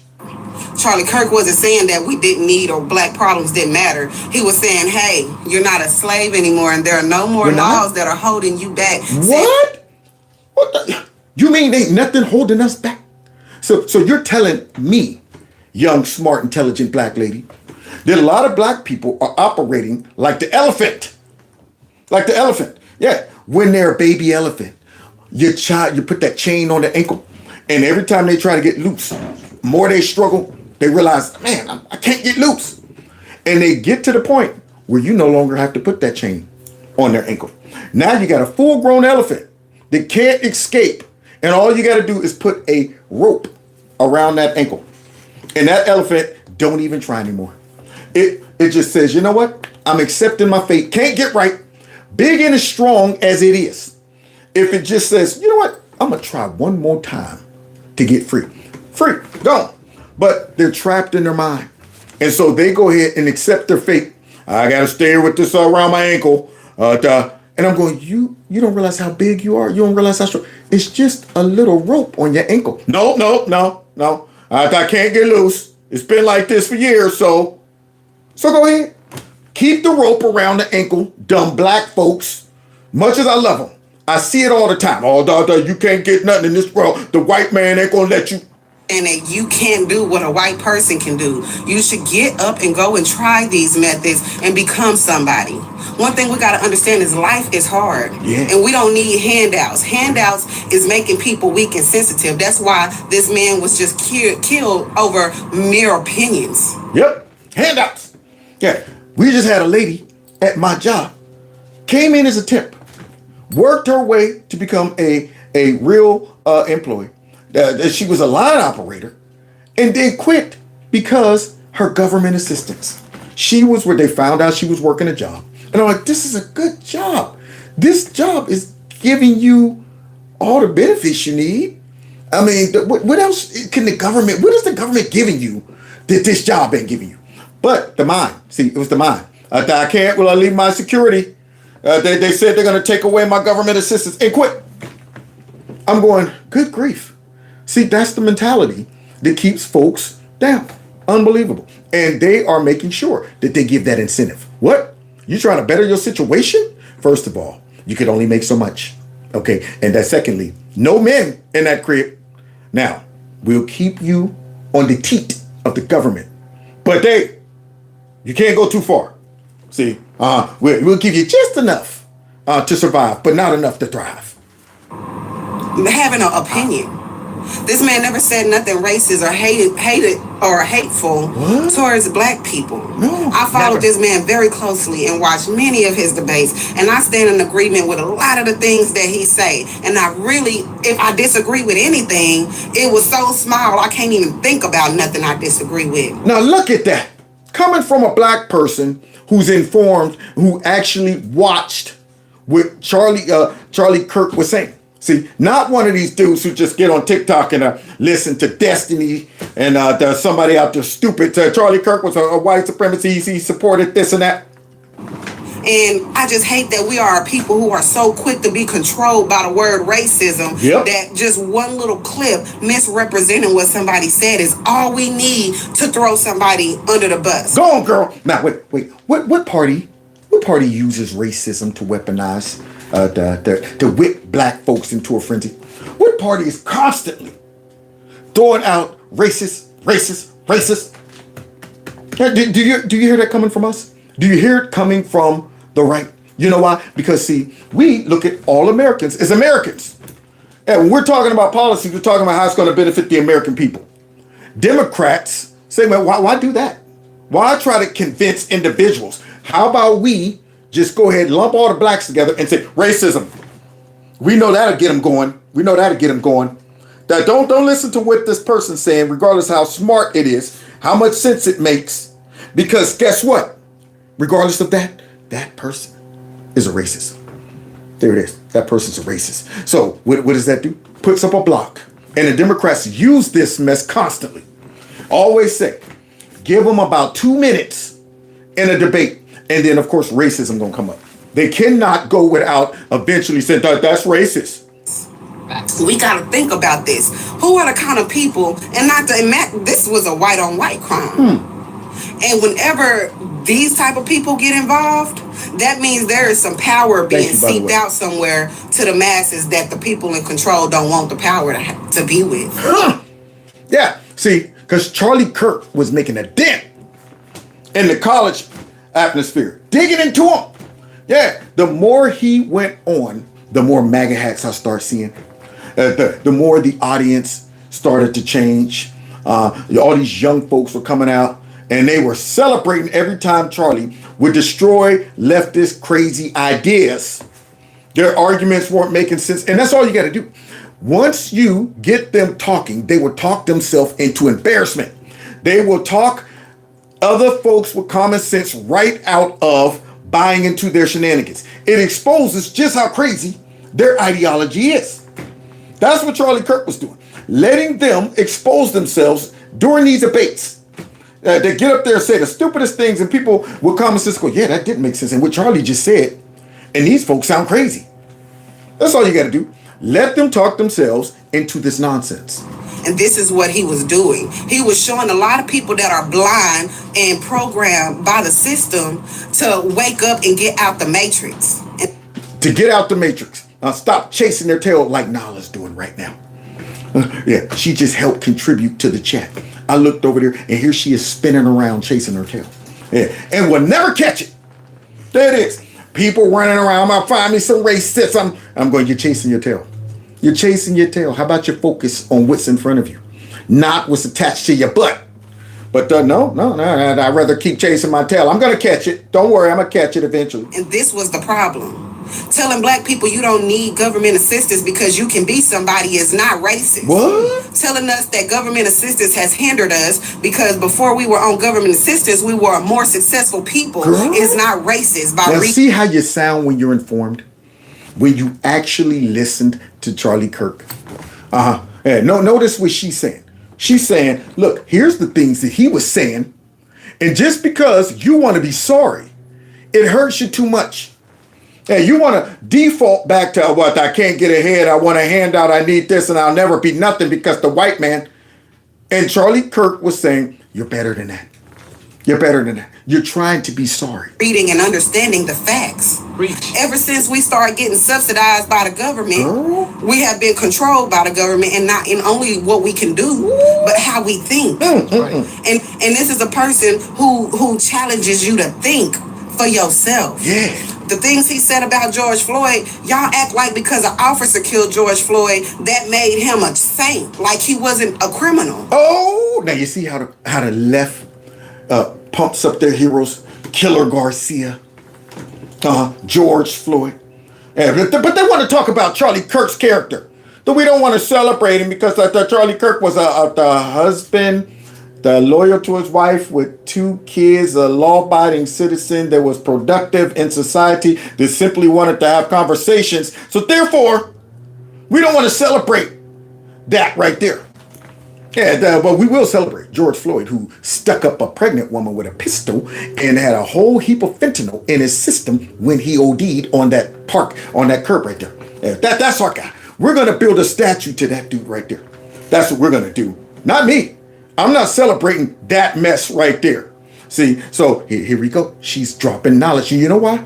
Folks, especially black folks that hate Charlie and don't know why they really hate him. Yeah, they just, what hurts is the truth. See, this is the stuff that when Jesus would come and he would preach, the Pharisees, it would cut them to the bone. They would rip their clothes.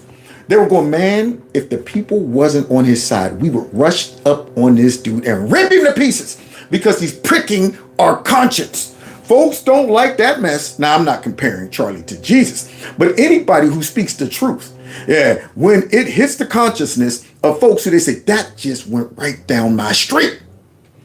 Instead of embracing it, internalizing it, doing self-inventory, being honest with yourself and saying, you know what, maybe I have been being sorry. What you do is say, I don't like nobody telling me about myself. I don't want to change the way I think. Instead, I'd rather silence that person or label that person as hateful, the racist, or the white supremacist, because I want to be sorry. Like he wasn't on drugs. That's what caused him to be suffocated and pass out. Like he wasn't resisting. Like he was just being a good law-abiding citizen and was just taken out senselessly like we do each other. Yeah, so when like we do each other. All you black folks that's mad at Charlie Kirk. There you go. How about you get mad at all those other brothers that's killing other brothers?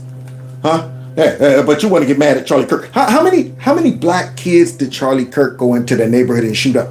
Huh? How many of those folks? Nobody? But yet y'all, Charlie Kirk was dangerous and he was what? When they are pointing out this stuff, y'all don't like nobody telling y'all the truth. Bam! Black people don't want to hear the truth because we benefit off of not working and being lazy off of government assistance and stuff. One thing Charlie Kirk also said was if the black people want to become better, we're going to have to stop celebrating crime and murder. Ooh. Our culture is destruction. Ooh. Our culture is destruction. And it ain't nothing we can do or say to change that. Everything we have from the women in our idolization groups, Beyonce, Summer Walker, SZA, Cardi B, Sexy Red, all of them are horrible examples of how to be as a woman. Oh, Shama. He come my side. That's right. That's worth speaking in somebody's tongues. So now, you hear that? See, now it's coming from a black person. Now imagine if Charlie Kirk said that. Your examples in your neighborhood and culture are horrible. What? You don't know black folks, you don't know black culture. But it's true. See, it's true. And that's how you come up with the narrative that Charlie Kirk is racist because he told the truth about that stuff. But yet, this black woman's saying the same thing. And if you're honest as a black person, you're able to recognize that we glorify some of the worst examples ever and the worst behaviors ever. That's how we are, man. We black. I mean, from the rooter to the tutor, even when it comes down to eating.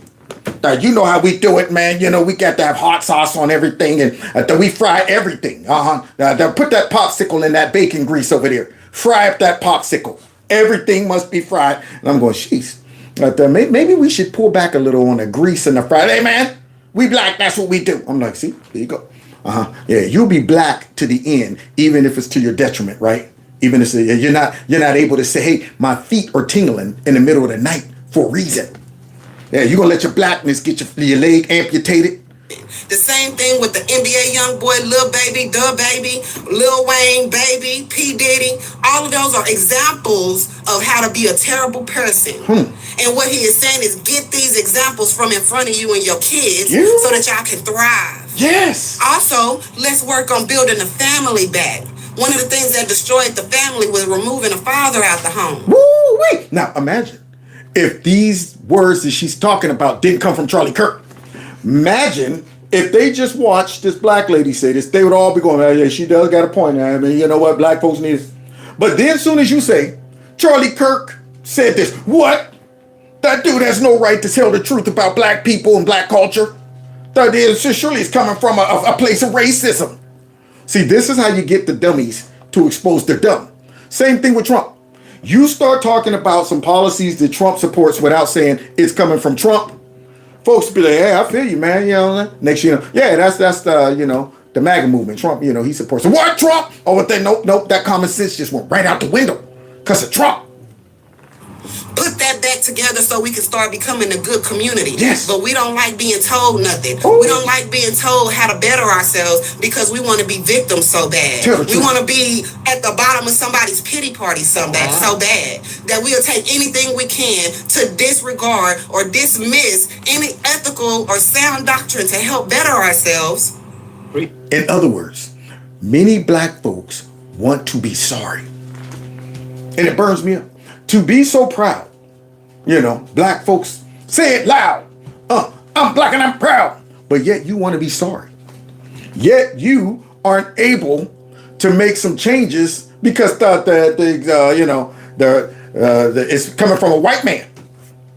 So whatever he says, I'm blocking it just because he's white. He's white. Preach. So that we can steady dwell on a past that no longer affects us. What? And that we can overcome and have the ability to become somebody. So wait a minute, sis. You telling me we're no longer slaves? You telling me the Civil Rights Act ain't got nothing on me in this day and age? But this is a new thing here. This is crazy.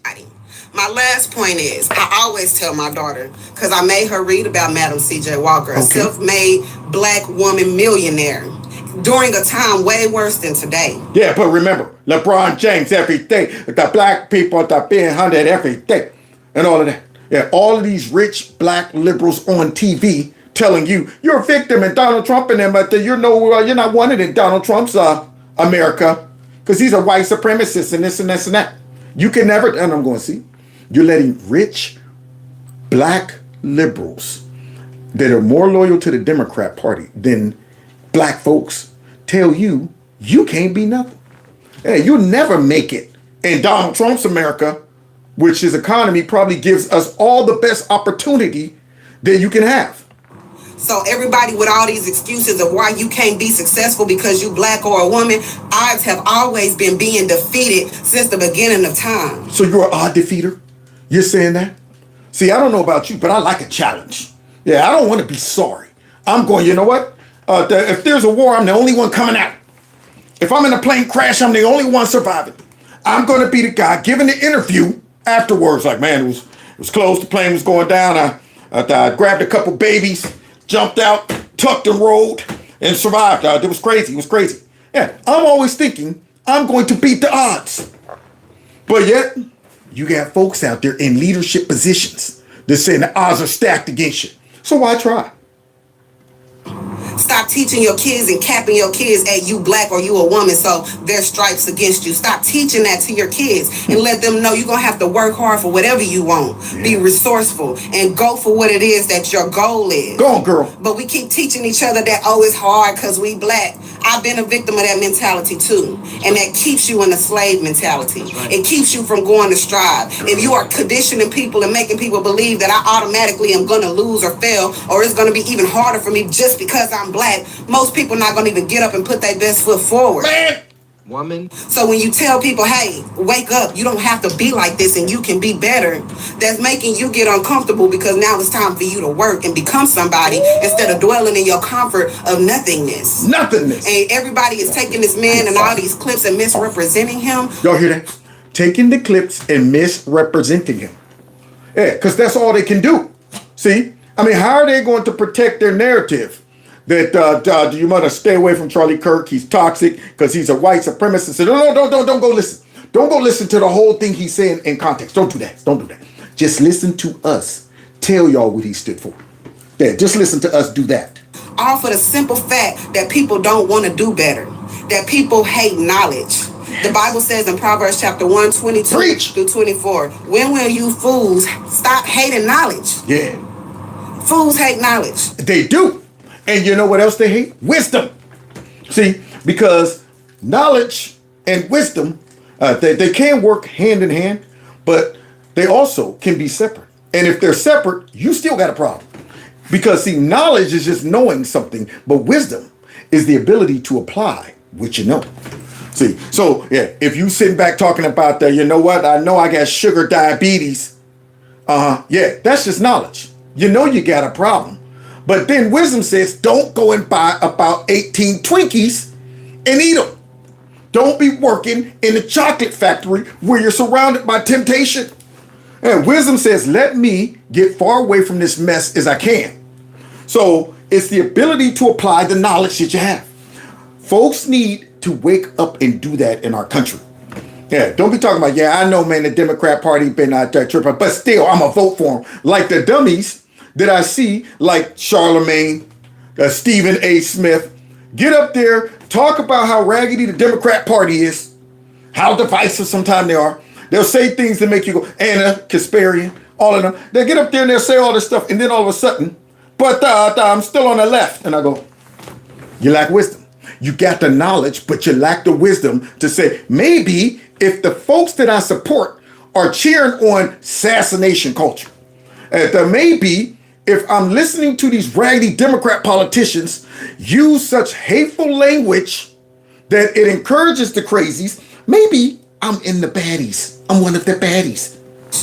And that's all this man was giving out is knowledge. Go on, girl. And if anybody saw fit that this man should be executed in front of his white kids and thousands of people just because he was giving out knowledge, it's absolutely insane. And if anybody thought this was okay or warranted, it's absolutely insane. Yeah. And we got to pray about your heart. And I pray over this country in the name of Jesus, Lord, that you begin to touch the hearts of the people here in this world, Lord. Their hearts are growing cold. They're beginning to love murder and death. They're beginning to love to see people suffering, good people suffering. And I'm just asking, Heavenly Father, in the name of Jesus, that you come down here and you rest your soul on us and you open and soften the hearts of the people of the world who are constantly in rejection to you or the truth of any kind. We speak the truth and declare the truth no matter what in the name of Jesus. Hey to the men, because that's what's happening.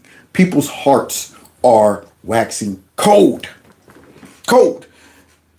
20 years ago, our whole country would be condemning this and mourning. 20 years ago. Now all of a sudden, we're starting to see cold hearts. Yeah, I keep saying this. There was a time where I would read the New Testament in the book of Revelations where the two prophets end up being killed because they were pricking people's conscience. They were preaching during a time where folks was wilding out, and yet they got mad because they was hearing the truth, and to the point where they said, we want these people dead. We want to see these two prophets dead. And when they end up killing these two prophets, they said they left their bodies to lay out in the streets for days. And everybody saw this cheering. They were all excited that we finally silenced these two people who were bombarding us with the truth day in and day out. Ha, you can't be out there I'm telling the kids that they are something they ain't. Ha, and you can't be aborting people and you can't do it. And nobody wants to hear that if you are evil. You don't want folks saying, so you're just going to abort the baby and it's, 9 months? That's what you are about now? Well, you know what? You can't tell me what the... Yeah, so nobody wants to hear that. So now, when those men end up, I see it now more clearly. I see it starting to shift in our culture. I can see how that would happen based on just Charlie Kirk. If Charlie Kirk has been killed and he hasn't even reached everybody, you know what I'm saying? But yet, all of these people celebrate it. They're excited about it. I'm saying, is it such a far leap to see that in the book of Revelations, when these two men are preaching to the point where all of the evil folks are going, man, I can't take another word from these people. If they tell me one more again that I need to change what's on the inside, I'm going to lose it. And when they die, all those folks going to cheer. Yeah, they said the whole world will see them. And we're living in a time where the whole world can do it. Everybody got access to see what took place with Charlie. So, yes, we're in a time to where if that happens, I can see now how a whole bunch of evil folks with a sheer conscience will be going, yay, we got the Nazi. We got the white supremacy. We got the... I can see that now. So this woman right here dropped that prayer out there. She still has hope and faith in a lot of people to maybe their hearts might just be changed. Who knows? Amongst everybody, no matter how you feel about it, no matter how your feelings get hurt, because all of this saving people's feelings and stopping people from getting offended is why somebody felt the need to go and assassinate somebody for having an opinion. Yep.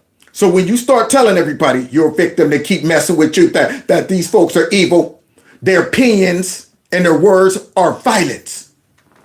That's what they are. And this is stuff that comes out of the Democrat Party and out of the fake news and all of them. They platform people to get up there and tell folks that, got your butt. The ant's back, y'all. I thought I killed him. But he went to the other side of the phone and was hiding out. Yeah, he blended in with the black side of the phone. He was on there like, you can't see me. I'm just the same color as the back of the phone. Yeah, but he was stupid. Yeah, just like these dumb Democrats. Came out and revealed yourself. And look what happened. Yeah, you got sacked. Now let's continue. We got to be careful what we listen to and what we fall for and stop falling for the propaganda and lies that is being used to control us and tell us how to think. Y'all got me. Uh-oh. And we ain't going to be able to finish. I knew it. I knew we weren't going to be able to finish tonight. But I think we'll close right here. But boy, I got some good stuff coming down the pipeline too. I almost want to keep the party going. Feeling good. So wait, let's listen to this guy right here because I think he's about to show us an example of that Charlie Kirk and his white supremacy and stuff like that. So listen to this. I found a video of Charlie Kirk spewing hate, and he was being racist towards a black woman. What? So I got to share it, just like how I share everything else. Yeah, because I've been hearing a lot of that on social media. That Charlie Kirk was racist towards black women. He said they can't think good and stuff like that. So let's see how he reacts to a black woman. Unfortunately, in the black community, dads are the most absent of any community. About 2/3 of all black youth will be raised without a stable father around. True. And I know it's crazy, right? And that little precious angel of yours deserves to have a father around. What? Wait a minute. The white supremacists, that first of all, just stated a fact and then called that little black baby a precious angel.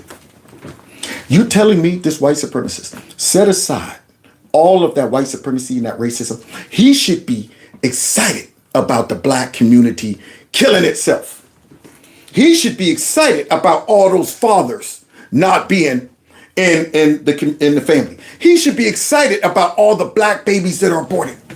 I mean, you would think that. Because remember, guys, they're telling you this man right here is a white supremacist. He shouldn't even be talking and trying to coach this woman up on, hey, this right here can help your community. This right here will be good for you. Shouldn't even be talking about. You should be going, yeah, y'all keep shaking your booties, dropping down, getting your eagles on, having a whole bunch of kids you can't take care of. Fathers, hey, look, do what you got to do, man. Drop them buns off and go out and kick it.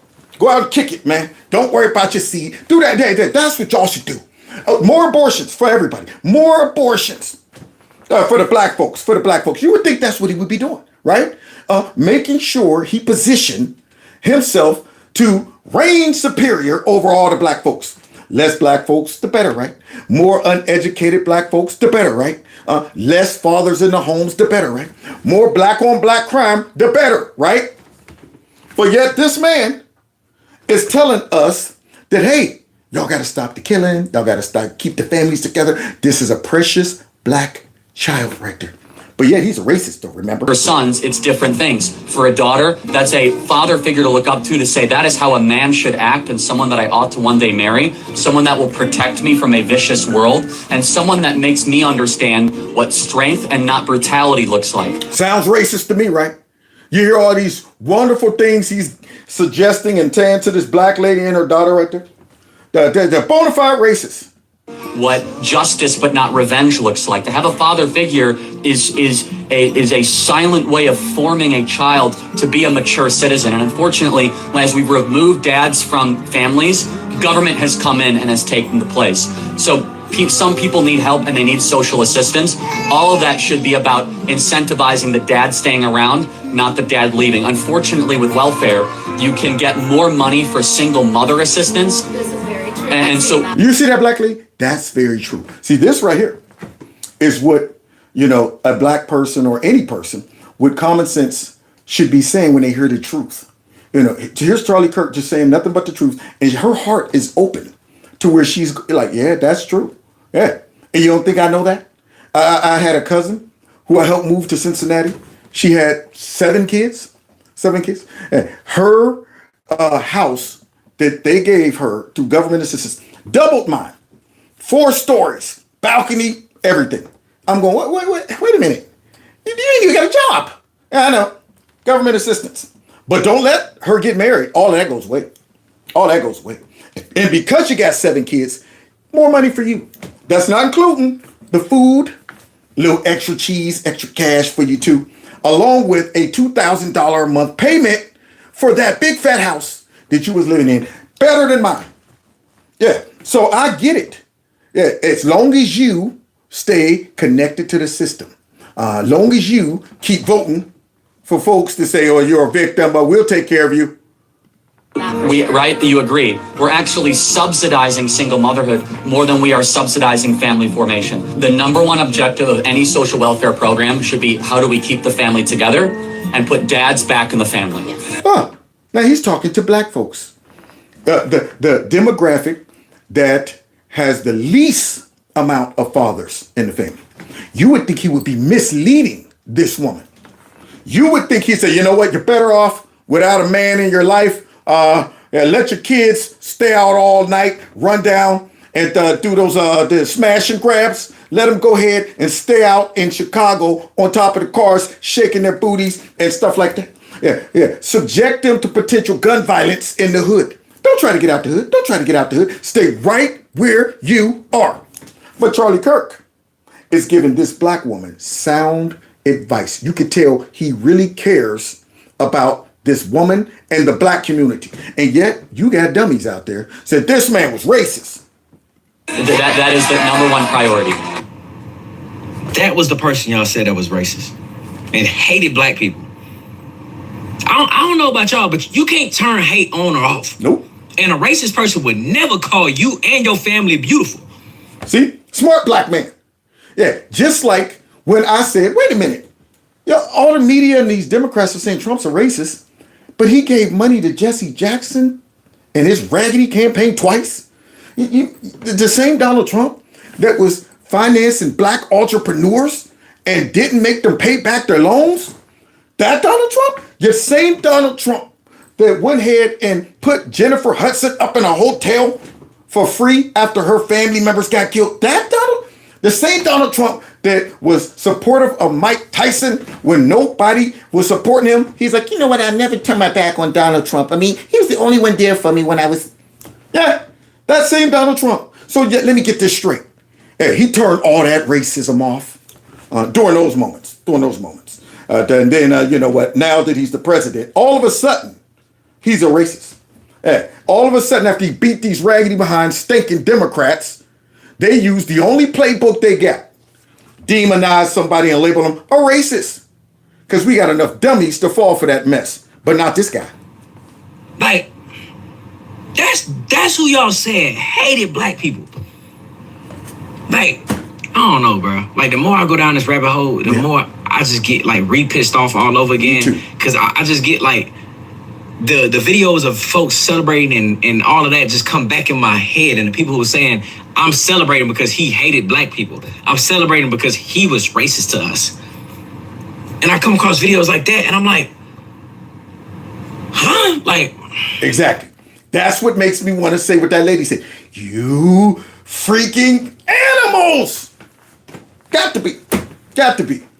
Yeah, animals don't need a reason to sig somebody. You get you a nice attack dog. You think that attack dog is going to stop for a second and ask you what this person did? Huh? No. All the attack dog needs is for you to point and say, sick 'em. That's what the Democrat voters are. All of these radical folks on the left. And these Democrats know exactly what they're doing. They know exactly how to say sick 'em. They say sick 'em by saying they're disappearing people. Sick 'em. We got to do what we got to do to stop them by any means necessary. Sick 'em. The white supremacists, sick 'em. The racists, sick 'em. Yeah. Every time they say stuff like that, what you're hearing is sick 'em. That's what you're hearing. And these folks are acting like animals. They don't stop to say, well, what did he do? Well, I mean, should I bite this person? Nope. Point me in a direction. Tell me that this person right here is trying to unexist you. They're trying to genocide you. These folks right here are a threat to democracy. Sick them. And they run in like animals and do exactly what the Democrats tell them to do. And I already know somebody gonna say that was just a clip. You contradicting yourself because this whole time I've been preaching full context. Don't go off clips. And I just went off of a clip of him showing love to a black woman. But the point is, you cannot turn hate in your heart for somebody or for a group that y'all say on or off. Yep. If you hate a group, you're going to stand 10 toes on that. And that man showed would have stood 10 toes on something if he actually hated something. Yep. Can't fake it till you make it when it comes down to racism deep down on the inside. Yeah. As much as Charlie Kirk interacted with black folks, well, why was he doing it? Why was he making such an effort to bring all of these black conservatives together? Was it just so he can go ahead and test out his racism? Is it just so he can go ahead and suppress it all while he was dining with us, while he was financing us to be able to come out there to Arizona? And for what? Yeah, just to get us there and call us a bunch of... No, he didn't do that. I mean, this man interacting the same thing with Trump.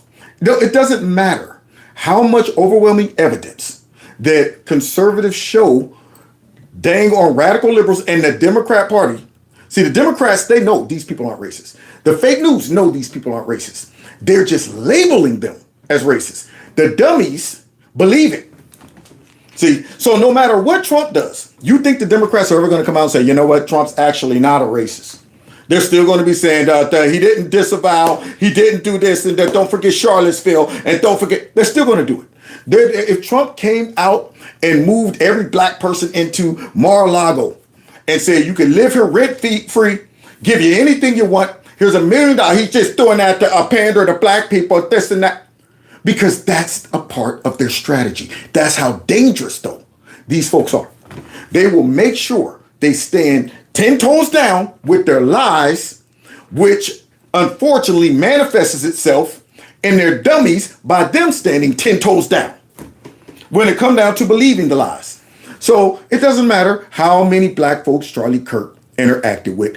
AOC is still going to say he's a racist.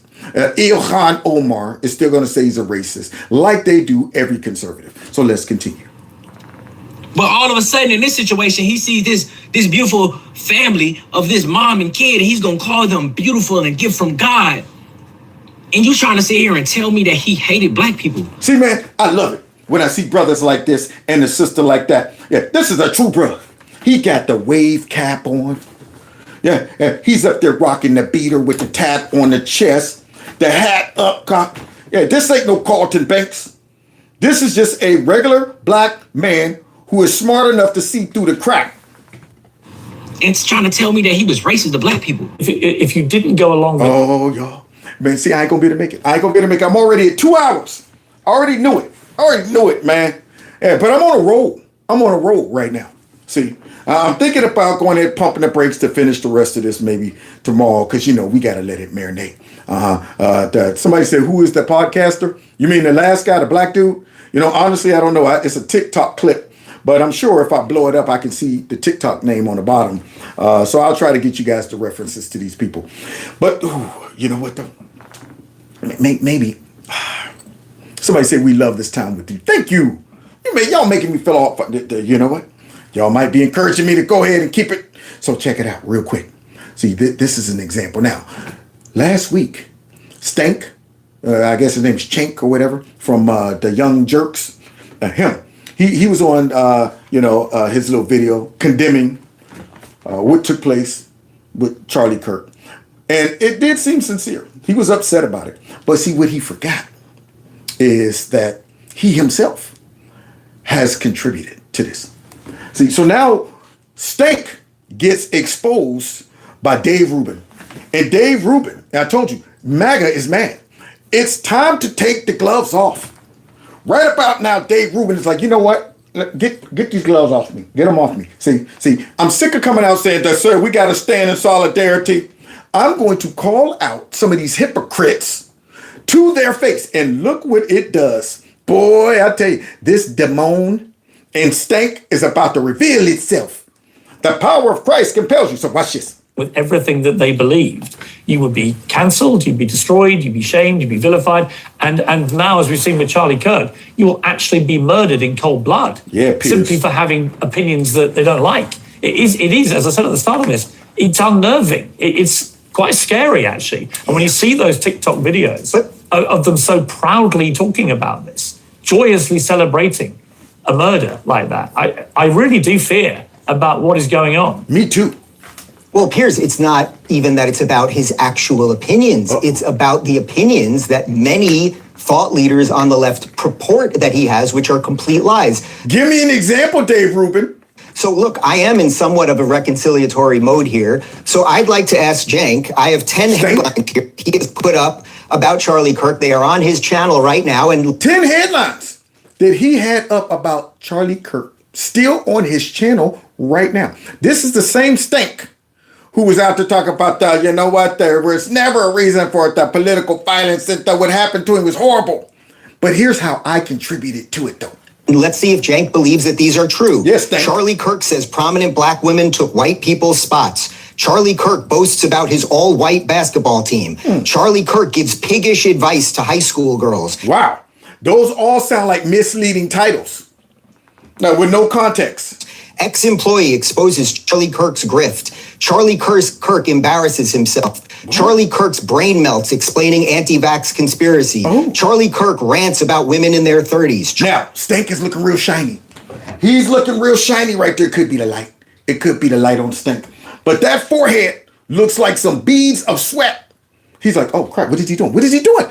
He's calling me out. I just did a video talking about how hurt I was over Charlie and all of this stuff. And now, Dave, why are you doing this to me? Because you need to reconcile with your contribution to this mess. Charlie Kirk has literally no clue how the real world works. Charlie Kirk gets triggered, declines appearance over pronouns. Charlie Kirk doubles down on women-hating backlash. I am telling you, Piers, Charlie Kirk was one of the best human beings I ever met. He did not have a bone of racism, misogyny, or anything else in his body. But liars lie, and they gin up otherwise good people. From the little bit we know about this shooter, he had a stable household, he was going to college, he was fine. We'll find out where he got radicalized. But please, please, let's not pretend we don't know where this stuff is coming from. And please, let's not pretend that this thing is going both ways, because it is absolutely not. Dave got the gloves off, and he's giving Stank a whole bunch of these right now. Let's see how Stank recovers. I also have well, you know what, Cenk, I'll ask you a question directly, actually. Do you think Charlie wanted to be martyred? Do you think Charlie wanted to be martyred? Do you think Charlie wanted to be killed? Yes or no? Easy, Stank. You see Stank's face? Stank, he thinks, he don't realize he's being set up for the 1-2. And he's like, this is an easy one. This is a layup. Of course not. Yeah, he thinks this is a layup. But boy, he gets set up from this layup. Of course not. What kind of asinine question is that? You don't, because that's pretty interesting. Because here's a video of you, Cenk, talking when Charlie was at a breakfast. Receipts! Stank walked right into it. Go ahead, Dave, because he just said, of course not. Allows for easy martyrdom for these guys, and they don't deserve it. But I do also want to point out, as they're in the middle of crying now, although Charlie was smiling ear to ear throughout the entire video, thinking, yes! I'm now the victim, and I'll get to claim that my rights have been infringed. Did you catch the beginning of that, Cenk? Yeah, did you catch it? Did you catch it, Stank? Huh? Just in case you didn't, let's go ahead and run it back. Listen, we'll do it again. No, I didn't, and that's totally out of... No, we're not going to do it again. No, we're not going to do it again, because you're killing me. Yeah, I just did a video saying how sorry I was, and that, you know what, the violence is never...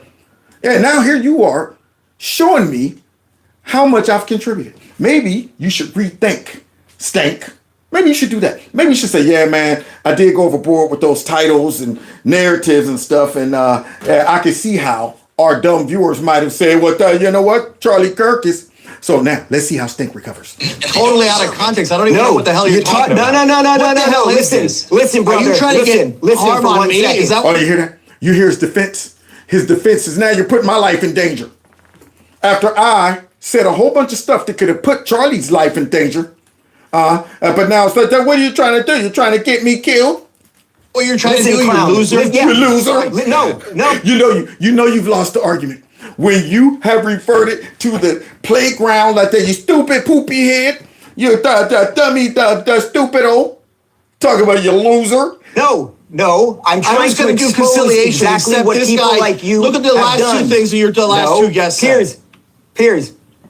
Jesus, No, man. what they You said guys are was, yes, unbearable. we should have reconciliation, but it is not without any contrition, right? It's not without a mea culpa. Charlie was accosted by Antifa at a breakfast in Philadelphia, and the video that I just played is you with a cartoon of him as Charlie Brown saying that he would love to be martyred so he could be the victim. Well, now, you see that? Did you see the cartoon that Stank put up there? See, those receipts. Was accosted by Antifa at a breakfast in Philadelphia, and the video that I just played is you with a cartoon of him. Bam! See Stank celebrating. You see Stank. Stank got to look at that right there and reconcile. Now, the only way we're going to be able to reconcile with the radical left is these folks recognize the part that they played. That's why they have pushed MAGA too far, pushed us over the edge. I'm not trying to hear you until you deal with this right here, Stink. See, we're all in this together. I condone all that. Yeah, before we can go any further, you got to meet me right there. It's like repentance. Don't be kidding, God, you know what? I want you to bless me, and I want a house, and I want a fan, I want all this stuff. Whoa. I need you to go back and start with the issues of your heart first. Let's start right there. We're worried about all the blessings and the relationship and the stuff that start off with, I'm a sinner and I need to be saved. How about that? Because if you don't tell me that, the rest of what you're saying means nothing. God, you're the best, and you know what? There's no one like you. I know that. Already know that. Go back to your condition first. We can go from there. See, start with, you know what? Forgive me, for I have sinned against you. Now we can start, but you bypass that. You bypass that Stink. See, you thought you can get us with a whole bunch of accolades. But Charlie is saying, let's go back to the core. Your contribution, not Charlie, but Dave. Let's go back to your contribution to all of this. As Charlie Brown saying that he would love to be martyred so he could be the victim. Well, I guarantee you, his wife, who now doesn't have a husband, and his kids who have fathers, did not want him to be martyred. What you just played isn't what It's exactly what you said, brother. It's exactly what it was. Now, you know it's bad. When you got to come talk about some of what you just played is not true. What? We just listened to you, Stink. Do it again. No, it isn't. We just heard it. We just heard it. It's not. All right, so it's not. no. Let's do it again. Cut this crap out. Cut it out. No, we'll do it again. Piers, can we talk about reality? Look, Stink, the Piers. Come on, man. Look, no, it isn't. Shh, don't listen to it. Something he's going back to like 10 years. Well, I think Cenk should be allowed to respond. What I said there. And Dave is like, there you go. Let's hear it again for everyone's enjoyment, listening enjoyment.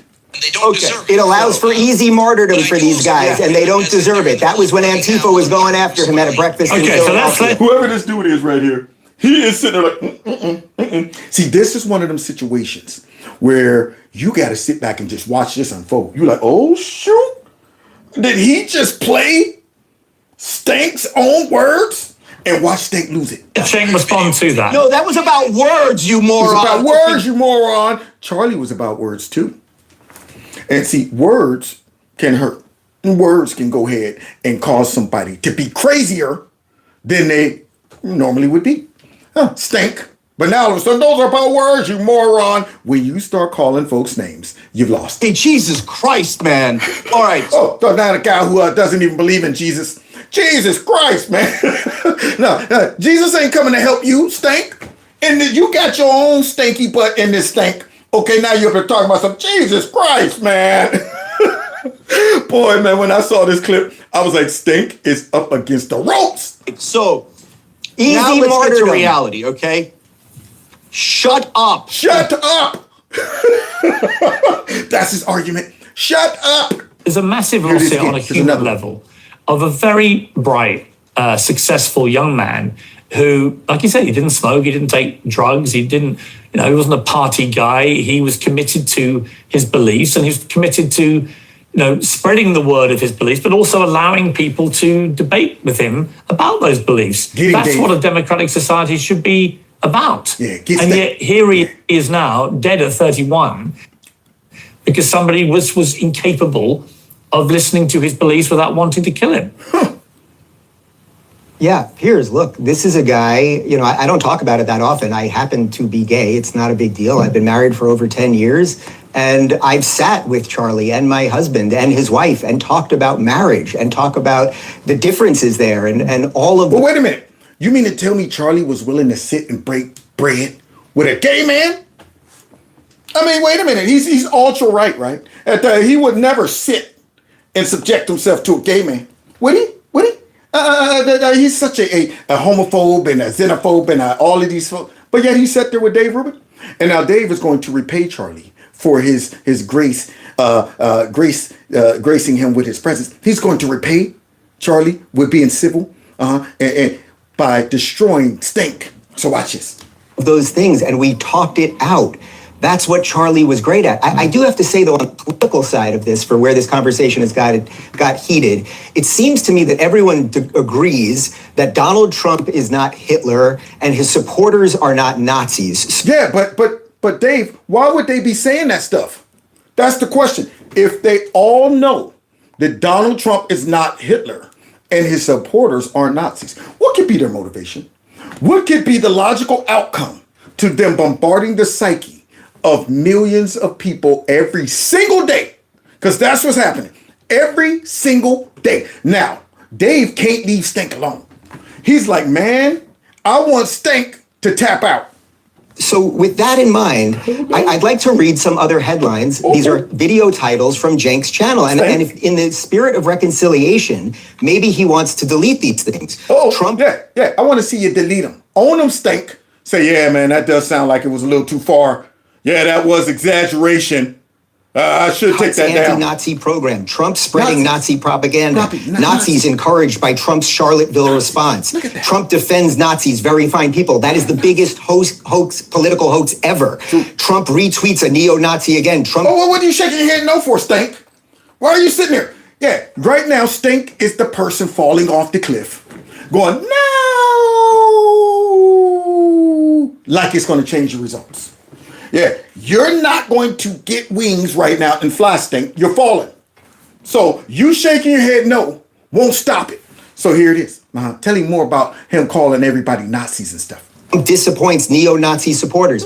So these things don't come out of nowhere. I only blame one person at the end of the day for these murders, which is the crazy person who does the murders. But pretending that what is wildly asymmetrical, I think I have laid that out with evidence here, pretending that it's symmetrical is deeply, deeply dangerous. Piers, you know this because we've discussed it on my show. Even on your show, you have found it way more difficult to find rational, decent people on the left who will explain themselves thoughtfully and calmly and everything else, while the panoply of people you get on the right who shouldn't even be on the right, I would say certainly someone like me, I don't know exactly where Batya considers herself, but people with a variance of political opinions that now broadly are part of the MAGA thing is because of what I just read you. Yep.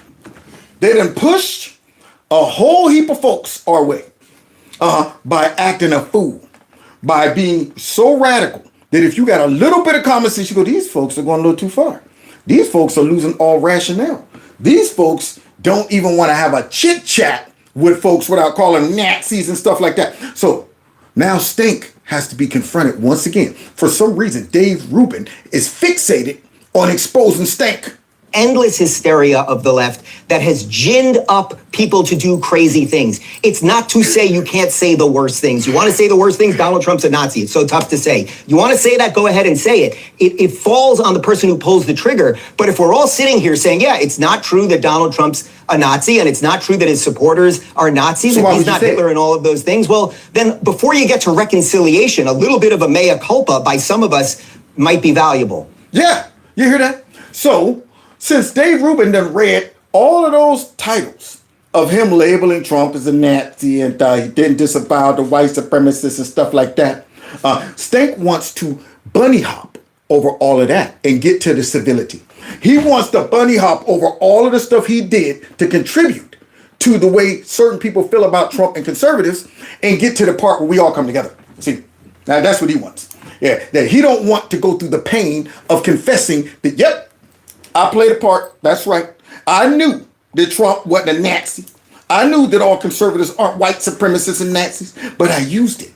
Yeah, I used it to push my narrative, my liberal agenda, to inflame and make folks mad at conservatives. I used it. Now all of a sudden, though, I don't want to remember that. I don't want to talk about that stuff. I want to talk about civility and kumbaya. That's what I know. We're no longer in the mood for kumbaya. So let's go ahead and hear Stink lose his cool. Shank? It's Stink, by the way. Yeah, I mean, look at this. This is disgusting. It's disgusting. So this guy pretending to do conciliation, and I was going to be conciliatory towards Dave if I spoke first, but apparently that's not what he's doing at all. Oh yeah, that would have been considered towards Dave if I spoke first. But because Dave spoke first and decided to go, you know what? I'm about to go and dig in to Stink. You know what? Why are you doing this to me, Dave? Well, because of everything that was on your page, Stink. So what he's trying to do is get people angry in a misleading way against me. Oh yeah, that's what it is. Because, yeah, like liberals got to worry about being shot in the neck, being shot in the ear, having folk go, look out there, here's one of those Trumps and MAGA folks over here. Bang. Yeah, hat snatched off. Kids, snatched off of kids. Yeah. All of the stuff that we have to go through, folks running up in your yard, snatching your signs out, running your signs over, all of that mess. A protest every other weekend, throwing stuff or all of the crazy mess that we have to go through. These liberals can go and function in society unabated. Nobody's thinking about taking one of them out, attacking them, throwing Molotov cocktails. We don't have an Antifa on our side. And we don't have any of these, crazy radical dudes. You don't see us protesting every other day, coming up with songs, acting like the world is ending. That's not happening on our side. So you're up here talking about that you're going to get me in trouble and people are going to be coming. Nobody's coming after you, Stink. Nobody's coming after you. Yeah. We defend ourselves, but we're not going out there targeting leftists like you guys do. We're not thinking about y'all. Yeah, we listen to your craziness on the internet. We laugh, we mock it, we expose it. But that's about it. Yeah. And then y'all come up with these fake stories. What about Nancy Pelosi's husband? That guy was a right-winger. No, he wasn't. He was a crazy, out of his mind, homeless guy who supported BLM and all that other stupid stuff. Or what about the lady out in, Tampon Timland who y'all didn't say nothing about her? That woman wasn't demonized every single day. I didn't even know about her. Didn't know about her. And the killer ends up saying he was told by Tampon Tim to take her out. That guy sounds crazy. Or maybe he's not. Who knows? Maybe Tampon Tim did say something like that. But I don't know. But I know one thing. He didn't do it because he targeted her because of Trump and white nationalism and conservatism. Did do that. Yeah. Or what about Josh Shapiro and the governor's mansion that got burned down by one of your free Palestine people? Free Palestine. Do we have any of those on our side? Do we have any folks out there on the right going out every weekend talking about free Palestine? No? So that's all coming from the left, even though y'all try to assign that to us, those examples. Sorry examples to excuse your sorry behavior all of these years, Stink, calling us Nazis. Now you're going to get mad. Are you trying to get people to be violent? Are you trying to get people to be violent? Huh? So those Nazi comments didn't maybe encourage people to be violent against us? This is disgusting. No. Let me explain. Those are your titles. No, let me explain. You're asking me a goddamn question, so let me explain. Now, just a minute ago, you was talking about Jesus Christ. Now you're cursing. Stink. That's what you've been reduced to, that demon. That demon right there. See, Dave Rubin activated that demon. There it is. It couldn't. It's all right. You know what? All of us as legions, that we're being attacked. You know what? We can't hold it in anymore. You know what? So now he's mad. Well, you're trying to get people to do violence against me. You're disgusting. So those are 80% of those titles. Well, I've never called Trump a Nazi. What? And those titles were about neo-Nazi reactions. So what do you want us to do? Not tell you what's actually happening? And so look. Did Donald Trump side with neo-Nazis? Yes, he did say that. In Charlottesville? So as we how about you handle this one instead of giving it to me? You hear that? Dave Rubin's like, Pierce, why don't you handle this one instead of giving it to me? We all know that the neo-Nazis are very fine people on both sides is a lie. Even Snopes or whatever it is said it. But Stink, I guess, is not a brush on current events. He's still rocking that fake narrative. So, just like a lot of folks, they're still walking around thinking Trump didn't condemn the neo-Nazis. Can I just talk? So this monster... See, you lost. You right now is getting your arm broke in an arm bar by Dave Rubin when you got to go, this monster. Egg on violence. What did Donald Trump say after very and he fine won't people? even let I'm me not talk. talking about the neo-Nazis or the white supremacists who should be condemned completely. It's the biggest debunked conspiracy theory of all time. You're still pushing that now? Yeah. You're still pushing the very fine people hoax now? I'm shocked even for you. Dave, no. Dave, shut up. I love it. I love it. He is all up under Stank's collar. All up under their thumb. No. Dave, shut up. Boy, he getting exposed. And let me answer your stupid question. So on that day, which now we're going back to that for no goddamn reason other than He mad. Oh boy, I love it. And Stank got all up Dave Rubin got all up in Stank. All up in there. No, shut up. You're putting me in danger. Jesus Christ. But see, once again, they forget so quickly how much they've contributed to all of this. Stank probably totally forgot about all of those. Left all of those crumbs out there. And all Dave Rubin had to do is go to his site and say, yeah, look at all this. But now you got Stank out there talking about that was horrible. You know what? The violence is never. And guys, I'm going to save these last two clips for another time. I don't want to push it. It's already 2 hours and 26 minutes. And I still got two clips to go over with 14 minutes and 38 seconds left on these clips. Should I go ahead and... We y'all think? Should I? It's my birthday and all. And you know what? Maybe y'all can give me a couple minutes for my birthday. That's all I'm asking for. Okay, you know what? Let's keep it going. Because this guy says it like it is. He expressed how a lot of us feel. Because remember, guys, MAGA is mad. We're fed up. Everyone has context of what I'm talking about. This was read my tweet. We'll put that one on there. So I'll tell you what the Speaker of the Virginia House of Delegates responded to. So this is what I said yesterday. And I waited on this because I prayed on it, and I was like, no, I believe this is true. So this is what I said. Thank you. I said, I am told that as a state representative, this is the moment where I'm supposed to express my heartfelt condolences and then stand in solidarity with those on the other side of the aisle as we condemn political violence and stand unified as one people. Yeah, because that's the standard response when things like this happen. And that's all of a sudden, we don't want to place the blame on anybody, but if it would have been a right-winger, we don't want to stand in solidarity with you conservatives. It's your white supremacists over there who are responsible for this. It's Trump's rhetoric, it's this and that. But when it's one of their own, now they want us all to come together.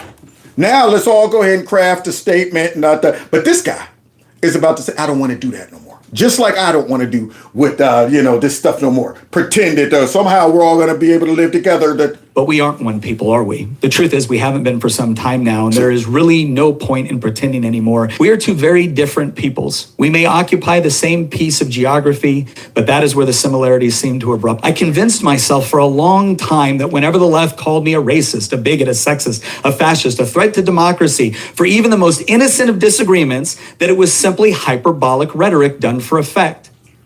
And now the effect is a widow and two orphaned children because the left couldn't bear the thought of a peaceful man debating them and winning. Woo-wee. Now this guy done wrote this, and he said he prayed about it. He's like, you know what? It's time to be honest. Right now, the radical left, and not even the right, common folks / the right, we ain't got nothing in common no more. Hey, it's right now. It's in the bone of so many of these people. You're wondering how you're going to get that out of them. How are we going to be able to live amongst animals, like that lady said in the beginning of my live stream? You effing animals! I don't want to be living around lions and tigers and bears. Oh my! I don't want to be wondering that if I rock a "Make America Great Again" shirt or a hat, somebody might put a cap in me. I don't want that. I want civility. And so these folks are so radical, and they're being motivated by these raggedy politicians that, yeah, It's time to stop pretending that, that let's craft a good statement. No, let's call it for what it is. You guys don't want the same thing we want, period. And so we got to make some choices. Either y'all got to go or we got to go. And we ain't planning on going nowhere. And when I say go, I don't mean violence. I'm talking about all of your crazy ideas, your crazy behavior need to be checked by society first. Meaning we need all the same folks to rise up and suppress the craze like it used to be. Back in the day, we didn't need legislation to make sure folks weren't going into girls' bathrooms. Yeah, society did that. Society was like, what are you talking about? You're going into a girl's bathroom. I thought I was just joking. See, that's back then. And to Democrats saying he got the right to do it. Don't tell him he can't go into that bathroom. See, that's back in the day when common sense and culture and society would check all of this craziness. What do you mean you want to be called a girl, a ma'am? Dude, what's wrong with you? Oh, nothing, man. I was just joking. Yeah, I thought so. Don't even joke like that. But now, you can't tell me what I... See, so you got folks in prominent positions that went ahead and tapped into the crazy part of our society and said, you got a right to be crazy. And if so, folks call that out and say, well, you know what? Maybe you need some help out there. Don't believe them. Don't believe them. They're trying to unexist you. And these illegal immigrants got a right to be here. They're your brothers and sisters. And if people come along and say, whoa, how about Americans first? How about you send these people back? Don't believe them because it's all being inspired by xenophobia.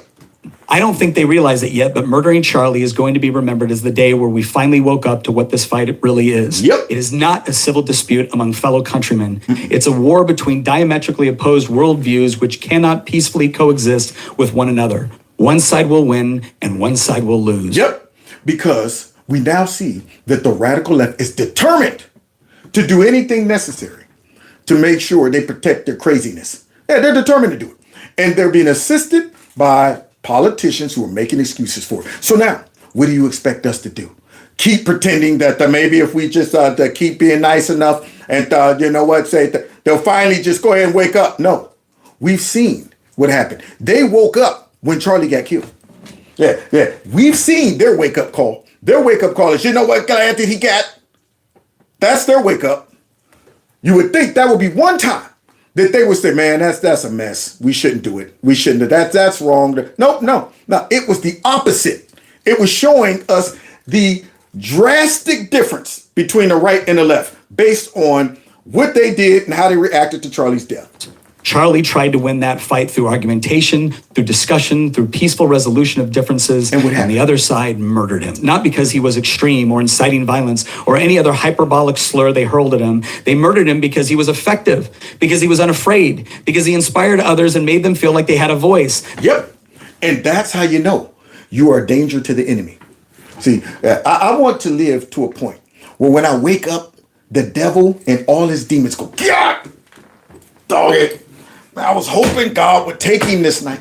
I was hoping that dude would choke in his sleep on a chicken bone because he gets up and does damage to my kingdom. Yeah, but if the devil was like, I'll leave that guy alone, he's cool. I mean, don't worry about it, he ain't doing that. Charlie was doing something. Yeah, Charlie was digging into the enemy's camp. Yeah, so, of course, he was a #1 target. Got to take him out. Look at all these young folks that are waking up, and that right there was a key demographic for the Democrats. So I'm sure they're not sorry that Charlie has been killed. I'm sure after they come to the mics and talk about this is a terrible thing, this and that and this and that, we all got to come together, this and that. However, Trump and his rhetoric, but and all of that, they're not sorry about that. You think they would have been sorry if that sniper's bullet would have killed Trump? You think these Democrats, of course, they'd all rush the mic after years of calling him Satan, the Hitler, and all of that. They would have all rushed the mic and lied. We didn't want this. I mean, we disagreed on things, but they'd have all lied and then went behind closed doors and celebrated. That's what would have happened. Along with all of their crazy radical supporters. They would all been out there in the streets like, yay! Unreal. So let's continue because this guy's digging into him. That they were not alone. And he did it at the very institutions which have fomented so much hatred toward conservatives. Yep. Went into the lion's den. I don't want to stand in solidarity with the other side of the aisle. I want to defeat you. Bam! MAGA has had enough. Yeah, common sense folks have had enough. No more just talking about something, you know what, let's try to find a way to get it. Nope.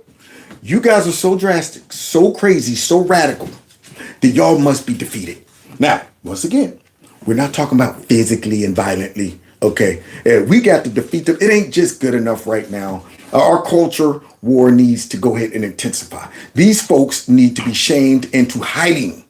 I want to defeat the godless ideology that kills babies in the womb, sterilizes confused children, turns our cities into cesspools of degeneracy and lawlessness, and then murdered Charlie Kirk. Bam! That's what we're up against. All those things that guy just listed. And I'm looking at that stuff and say, yep, I don't see a common interest. I don't see how we're going to get along. It's like the guy who marries the woman who's so liberal, she lets your kid end up being transgender. That guy down in Texas, the two twins. You didn't check that at the door? You didn't see that? You get married? Next thing you know, you're going out there, wait a minute. What do you mean our little boy is named? I done messed around and married a crazy woman right here. We can't make it. We can't make it. Somebody said they don't see the video. That's because he's reading right here. Right now, what he's doing, he's reading an op-ed that he wrote. Somebody said, only audio? What? Wait a minute. I see me. Look at that. I think. Somebody said they only hear the audio. Can y'all see me? Somebody said, I see you. Well, whoever only sees the audio, you might want to hear the audio rather. You might want to hit reset. What do you call it? Yeah, reset, I think. Reset. All right, so here we go. Refresh. All right, so here we go. Because this guy right here, this is beautifully written, but the Democrat ain't going to like it. Social media is aflame right now with leftist celebration of Charlie's death. I wonder if any among them understand what has just happened. Nope. If there is a Yamamoto somewhere in their midst warning that all they have done is awoken a sleeping giant. Yep, where's that guy? Yeah, they need that Japanese dude. I fear that we have awakened a sleeping giant. Yeah, where they? Nobody on that side? They think that they just got away with this out there. Yay, look at this, we killed Charlie Kirk. Nah, they just awakened a sleeping giant. And I doubt it. I think they gave up such introspection and self-awareness long ago. Yep. I don't know exactly what will happen next. I just know that it won't be the same as what has happened in the past. Yep. Can't go back now. They done went ahead and went too far. Can't put this back in the jar. And self-reflection. No, they had their opportunity to do a little self-reflection before they got on the internet talking about, yay! Nobody's conscience kicked in and said, wait a minute, man, whoa. This man just got murdered. Okay, in front of everybody. And my response is to get online and celebrate it. Yeah, that shows you have no self-reflection. You don't have a social awareness of maybe I should just keep these thoughts to myself. And I'm glad. I'm glad they all did it so we can see exactly what we're working with. We can identify our enemy. Let's continue. Unbelievable. There will be thoughts and prayers. Charlie would have wanted prayers, not for himself, but for those left behind and for the country that he loved. But then there will be a reckoning. Uh-oh. My Christian faith requires me to love my enemies and pray for those who curse me. Yeah. It does not require me to stand idly by in the midst of savagery and barbarism. So every time I feel tired, every time I feel discouraged or overwhelmed, I am going to watch the video of a good man being murdered in Utah. Yep. I will force myself to watch it. And then I will return to the work of destroying the evil ideology responsible for that. Rest with God, Charlie. Your fight is over. Yep. The evil ideology that sparked this. Every chance we get, we need to call that mess out, identify, and start checking these politicians who are using all of this crazy inflammatory language that is leading to it. Checking them every time. Yeah, I don't want to hear nothing about you guys are trying to censor us. I don't want to hear nothing about that. I don't want to hear about what about my freedom of speech. You get online celebrating that mess, you're going to get shamed. You're going to get doxxed. You're going to get your butt fired. So maybe you'll watch what come out of your mouth. So let's continue though. Ours is just beginning. So Don Scott decided that he was going to post this because of course he would. Yesterday, without any proof or facts, an elected delegate and member of the House of Delegates said these words, and the other side murdered him, speaking on the horrible murder of Charlie Kirk. Democrats I served with have denounced the horrific shooting and expressed our condolences to the family of Mr. Kirk. It is now you see that? So that Democrat who didn't like what he wrote, come out talking about that. He said these bad things about us and that stuff and blamed us. But look, all my friends and stuff came out and condemned it. So You think we're now dumb enough to fall for that? We've always known all of these Democrats who come out when their butt's on the line and somebody in their camp do something crazy, and then they got a nerve to come out and pretend to condemn it. We know it's not real. We know it's not going to curve or change your strategy or your behavior or your contribution. See, so to recognize that thing was wrong without recognizing your contribution, right there, that just totally dismisses your raggedy behind apology, your raggedy condemnation and stuff like that. Now let us get back to calling Trump the white supremacist and all his other. Yeah, let us get back to that. We did our reasonable service and pretend to come out and act like we were sad about it and we condemn it. But now, first mic I get in my face, what am I, the president's a fascist? He's so I don't want to hear. I don't want to hear you guys coming out talking about that we all condemned it because we were forced to and had to. It is sad a Republican member of the Virginia House of Delegates would use these words. I know Nick Freitas. I actually like Nick Freitas. He is a combat veteran. He wore the cloth of this nation. I admire his ability to connect with people, but on this one, he is wrong. He is wrong. You know what? For a Republican to come out and use these words. So wait, for the Democrats to come out and use the words of white supremacist, Nazi, you know what, Hitler, that's those words don't matter. What this man said actually was true. All of us feel this way. These folks, we can't have. I don't want to be in a neighborhood with a whole bunch of purple-haired radical liberals who would celebrate something like this. I don't want to be on a job with somebody who, when I hear about it, and I go, "Oh my God!" and I look over and you go, "Yes." I'm going, "What? Are you reading the same thing I'm reading?" "Yeah, Charlie Kirk just got killed." I'm going, "I can't work with you. I don't want to be around you." See? I mean, even if the worst of the Democrats got killed like that, I wouldn't go, "Yes, happy." Wouldn't do it. But hey, these folks, they acting like this guy's words hurt. He must be wrong, except that I'm not. I'm not. I've actually been in the legislature longer than you have, Don. Let me tell you something. I sat there and I remembered how it used to be. I remember when you used to be able to sit down and disagree with one another civilly. And yeah, there was still some outlandish comments that were made predominantly by your side of the aisle. But we were able to have those conversations. We were able to sit down in our offices and talk to each other as human beings. And then you know what happened, Don? You know what happened, Mr. Speaker? Yeah. One day you guys got put in charge. Uh-oh. He's about to go off on Don. See, Don thought he was going to go ahead and respond to, you know what, now look at the Republican. Yeah, you think this guy's going to backtrack on this? Nope. He's about to double down on Don. I remember it. You won the House, you won the Senate, you had the governor's mansion, the attorney general's office, you had the lieutenant governors, and I watched what happened. It wasn't just the extreme legislation that came across.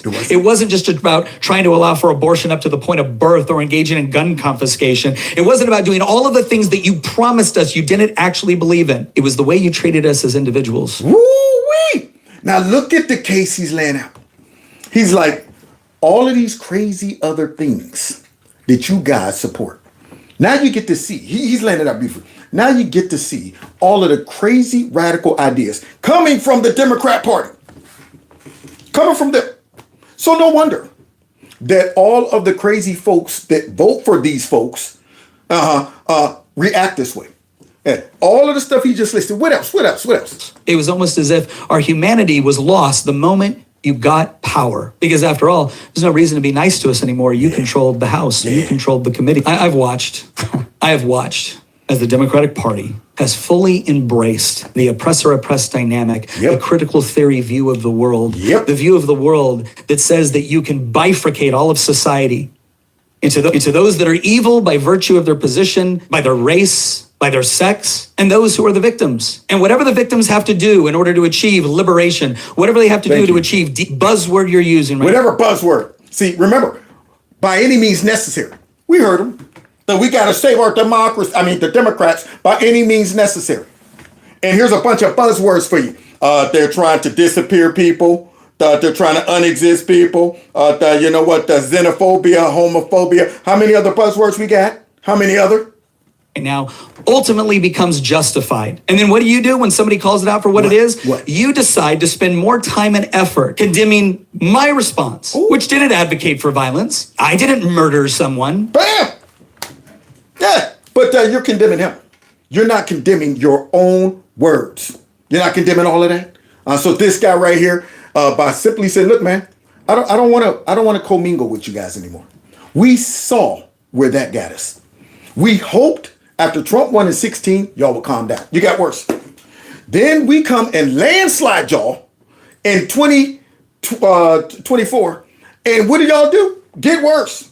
Get worse. Showing up at ICE raids and just showing up at the ICE office and telling everybody that, you know what, y'all are trying to disappear people and got worse. So, no, this isn't the time for you to come out and just say, oh, yeah, this is pretty bad. Let's try to, I thought we condemn the acts of the violence. No, we don't want to hear that mess no more. Let's continue. But once again, the real victims are always you guys. Right? Always, somehow. Flip that mess right back on us. So now the Democrats are the victims, along with all of their crazy supporters who they've been brainwashing for years, that y'all are in a constant state of victimization and threats to everything. The way you pick it, whatever your thing is. He's after it. I have to tell you, I spent a fair amount of my life trying to come up with what I thought were good, comprehensive, coherent arguments. I remember spending time listening to the other side of the aisle express what they believed, reading through their arguments, listening to their arguments, engaging with their arguments. I remember believing that all I have to do is I have to understand their perspective and where they're coming from, and then try to be able to make the sort of points that will illustrate that we are both Americans, we're Virginians. We want all of our constituents to be happy, healthy, prosperous, and free. We just disagree on the way to get there. And if I could find that common humanity and I could find that common problem that we were trying to solve, well, then we could come together and solve it. Yeah, but see, the problem is, you got to understand, you're trying to reason with animals. See, that's the problem. I sat there next to this python, and I tried to reason with him. I was like, if I could just get into the mind of the python and just I really understand why the python is positioning itself to choke me to sleep, to kill me, to swallow me whole. See, so yes, I get it. I am one that would love to debate and talk to people. Love it. I mean, I used to go on college campuses as well and teach Bible study all over the Cincinnati area, everywhere. And I would have people come in hostile, and I love to engage with them. Yeah, prove me wrong. I feel confident in my ability to support what I believe. Yeah, but now, the way things are now, I'm going, so y'all want us to live in fear? Y'all want us to be going every time I have a discussion with one of you crazy folks, instead of saying, I feel you or whatever, or I just agree to disagree. I got to worry about some radical taking a shot at me. Now, nobody wants to live like that. Yeah. So now, this guy right here is not having it. Don. I've said so as many times on the House of Delegates floor when I was being accused of the most vile of intentions without evidence or cause. Yep. And so I came to a conclusion, Mr. Speaker. I was wrong. We don't all want the same things. We don't all want our constituents to be happy, healthy, prosperous, and free. Or to the extent that we do, we have such diametrically opposed views on how that's going to happen that they cannot peacefully coexist. Can't peacefully coexist. You know why? Because the Democrats' constituencies aren't even constituents. Hey, we saw them. We saw them singing in a circle, sitting crisscross applesauce, talking about, you know what, we're all immigrants. We want these folks to stay. Yeah. So, I mean, we're diametrically opposite. I don't want illegal immigrants here. You're not going to convince me, and I'm not going to convince you. I don't support abortion or abortion definitely up to no dang on 9 months, but you do, and you're not going to backtrack. I don't support little kids getting transitioned. I don't support men and women's sport. I don't support that. And you guys aren't going to disavow it, so we're at a standoff. And we got to beat him to the punch. You tell me, Mr. Speaker, what world do we live in when your party is not killing babies up to the point of birth? You tell me, Mr. Speaker, what world do we live in where you're not handing chemical castration medicine over to gender-confused 10-year-olds? You tell me, Mr. Speaker. Yeah, go ahead and ask them. Go ahead and start asking these Democrats. You think we got something in common? I thought, what is a woman? Huh? I thought, well, you know what? That's not up to me. Yeah, go ahead and ask these Democrats, do you think little boys should be able to go through transition? See what they say. Do you think you should be able to have an abortion up to 9 months? You think they're going to say, you know what, I've reconsidered that. You know what, we're going to piss off all of our crazy radicals that we have encouraged all of this time to be mad over all the issues you're mentioning. All the issues you're mentioning. And now if I disavow that, I run the risk of losing all my crazies. See, because the crazies are definitely coming out to vote. But all of those moderates are going, the Democrats have lost their mind. And I'm okay with that. See, so let's what world do we live in when you are not going to, every chance you get, try to disarm me and anybody that thinks like me? Bam! I don't see it happening. I don't see these Democrats, because guess what? Even after Charlie was killed, what did they, we have more guns in the country than and I'm going right to guns, huh? Isn't that odd? Isn't that odd? Even when one of us get killed, where do you go to? The gun legislation. When that person went to the school a couple weeks back, gun legislation. Always. And my antennas go up. Every time something like this happened, I'm going, now wait a minute. Why do you all seem to punish the law-abiding folks? Why do you always seem to say, you know, we got to get guns up? Only people who have intentions of tyranny would want to disarm a population and definitely censor them. See, so I don't see a world where the Democrats give up that task, because then they might have to go ahead and survive on good policies and stuff like that. They don't want to do that. When? If you can answer that, I will entertain the idea that there is the possibility of these two worldviews peacefully coexisting. If you are actually willing to engage in a political philosophy which says, I will live and let live, but you're not. Every time you get power, you wield it. Bam! See, Don, since you got mad at what he was saying, it's true. Every time y'all get power, you wield it. I can't trust a Democrat with power. And God forbid, they're crazy radicals get power. See, you think I want to trust Ilhan Omar with power? You think I want to see Tlaib running around with power? AOC? Yeah, you think those crazy folks right there, if they got a chance, they would shut us all down. Any day, they would shut us down. You know what? We're labeling all these people a threat to democracy, and these people right here are filled with hate and disinformation, and you know what? We want your guns in it. They would go ahead and do everything to go ahead and create this globalist society and suppress all of us. You being patriotic to your country is white supremacy. And don't forget the white supremacy Christian nationalists too. Don't forget those. You wield it against the people that you see as your political enemies, and you tell all your constituents that we are fascists, that we are threats to their very civilization and existence. And then when they act on that, when they believe you, you act shocked? Yeah, they're all shocked. Nasty Pelosi, you can't be responsible for what people do. Huh? Yeah, now you're shocked? Yeah, y'all tried to cover up this guy's motive like you always do.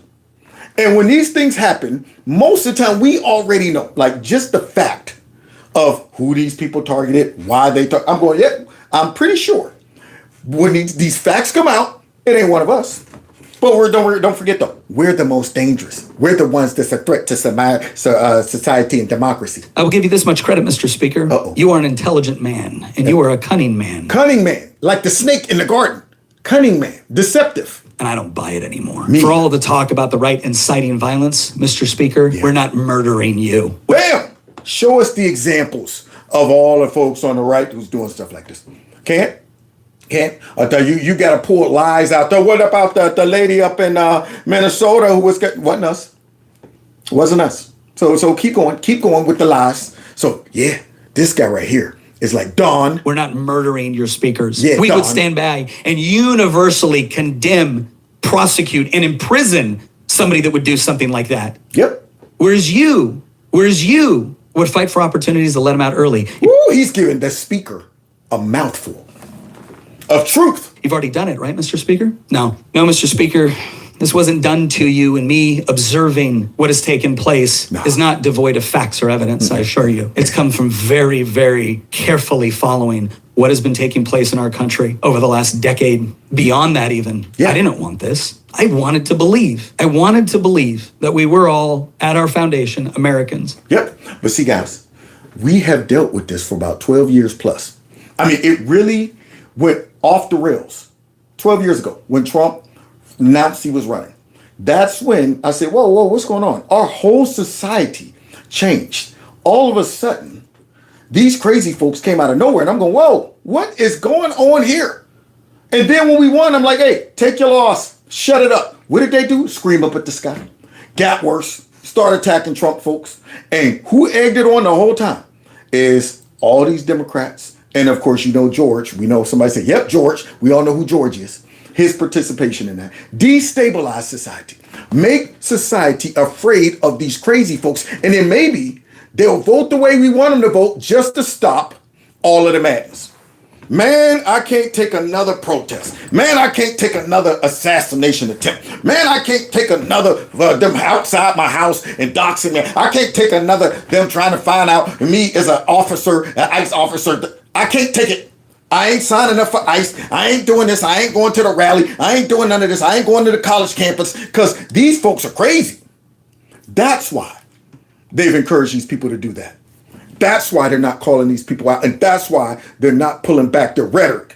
All right, somebody said night, night, Patriots. Yeah, night, night. Look, thanks for hanging in there this long, Kim. I can't believe this might be a record, guys, but I'll be done in about 10 minutes. Here we go. But we don't share the same worldview in the least bit. And to the extent we do, you seem completely unwilling to stop the elements of your party, the elements of your movement, the elements of your ideology from doing the most extreme and vile things. And so what am I supposed to do? Are we just supposed to take solace in the fact that you assure us that this is wrong and you don't believe it and you don't support it? No, I think what you're all really upset about is that for the longest time, you were able to charm us into believing that you didn't really believe the extreme things you said about us. It was just for politics. It's just to win an election. Well, Mr. Speaker, whether you believe it or not, the people who listen to you do believe it. Oh, beautifully put. Yeah, Mr. Speaker. See, with all of your trying to get us off our, you know what, we didn't do nothing. Look, we already condemned it. You saw, look, all the Democrats condemned it. So therefore, don't blame us. Yeah, we encouraged it. Now we're condemning it. Only to encourage it right after.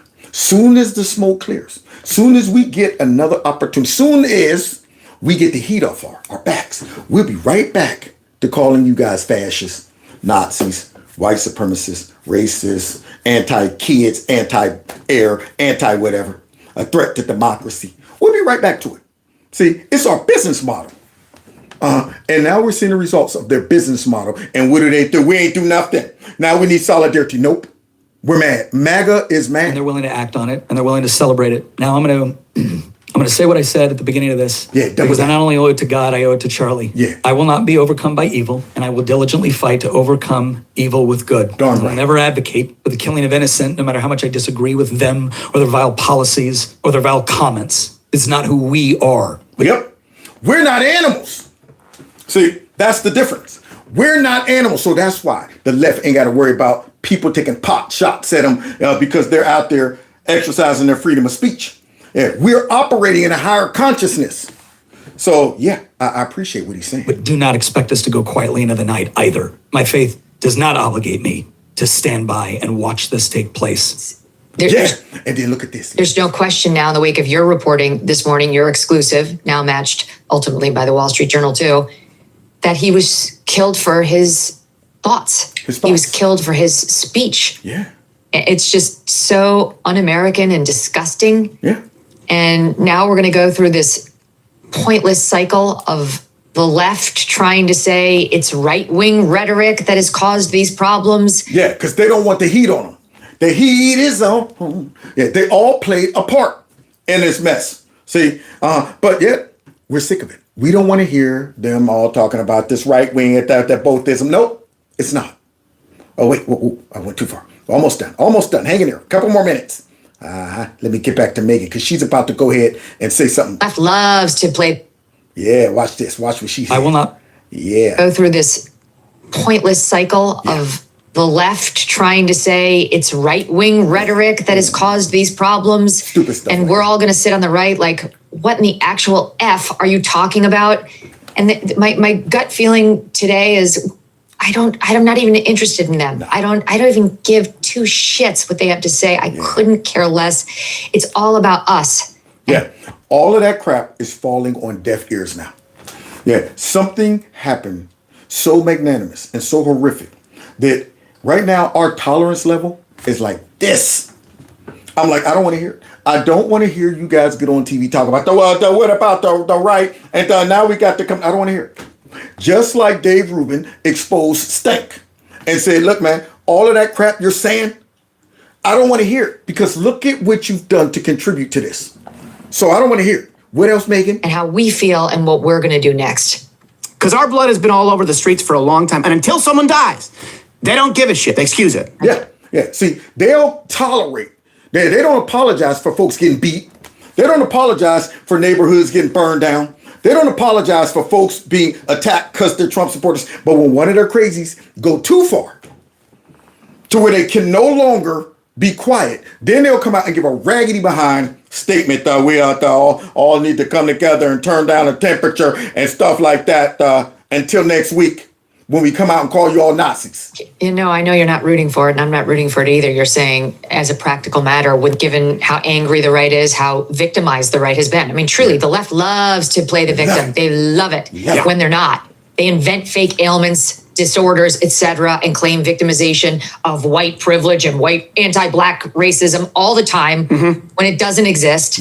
We actually are being victimized. There's no other word for what happened to Charlie Kirk yesterday. Hunted. He was hunted. Yeah. See, all of that projection, that you're putting our lives in danger because you're calling out our garbage. Every single Democrat, every time you call them out, you're putting a target on my back, you're this and that. Target's been on our back forever. Yeah. Y'all don't have to worry about wearing stupid stuff. We're not looking at that person that had purple hair. Let's attack him. That person, that man right there got a man bun. Who wears that? Who wears a bun? Let's get him. He's a liberal. But hey, every time I rock my Make America Great Again hat, I got a pack because I'm wearing the hat. I got to make sure, every once in a while I go out without it. But when I put my Make America Great Again hat on, I got a pack on.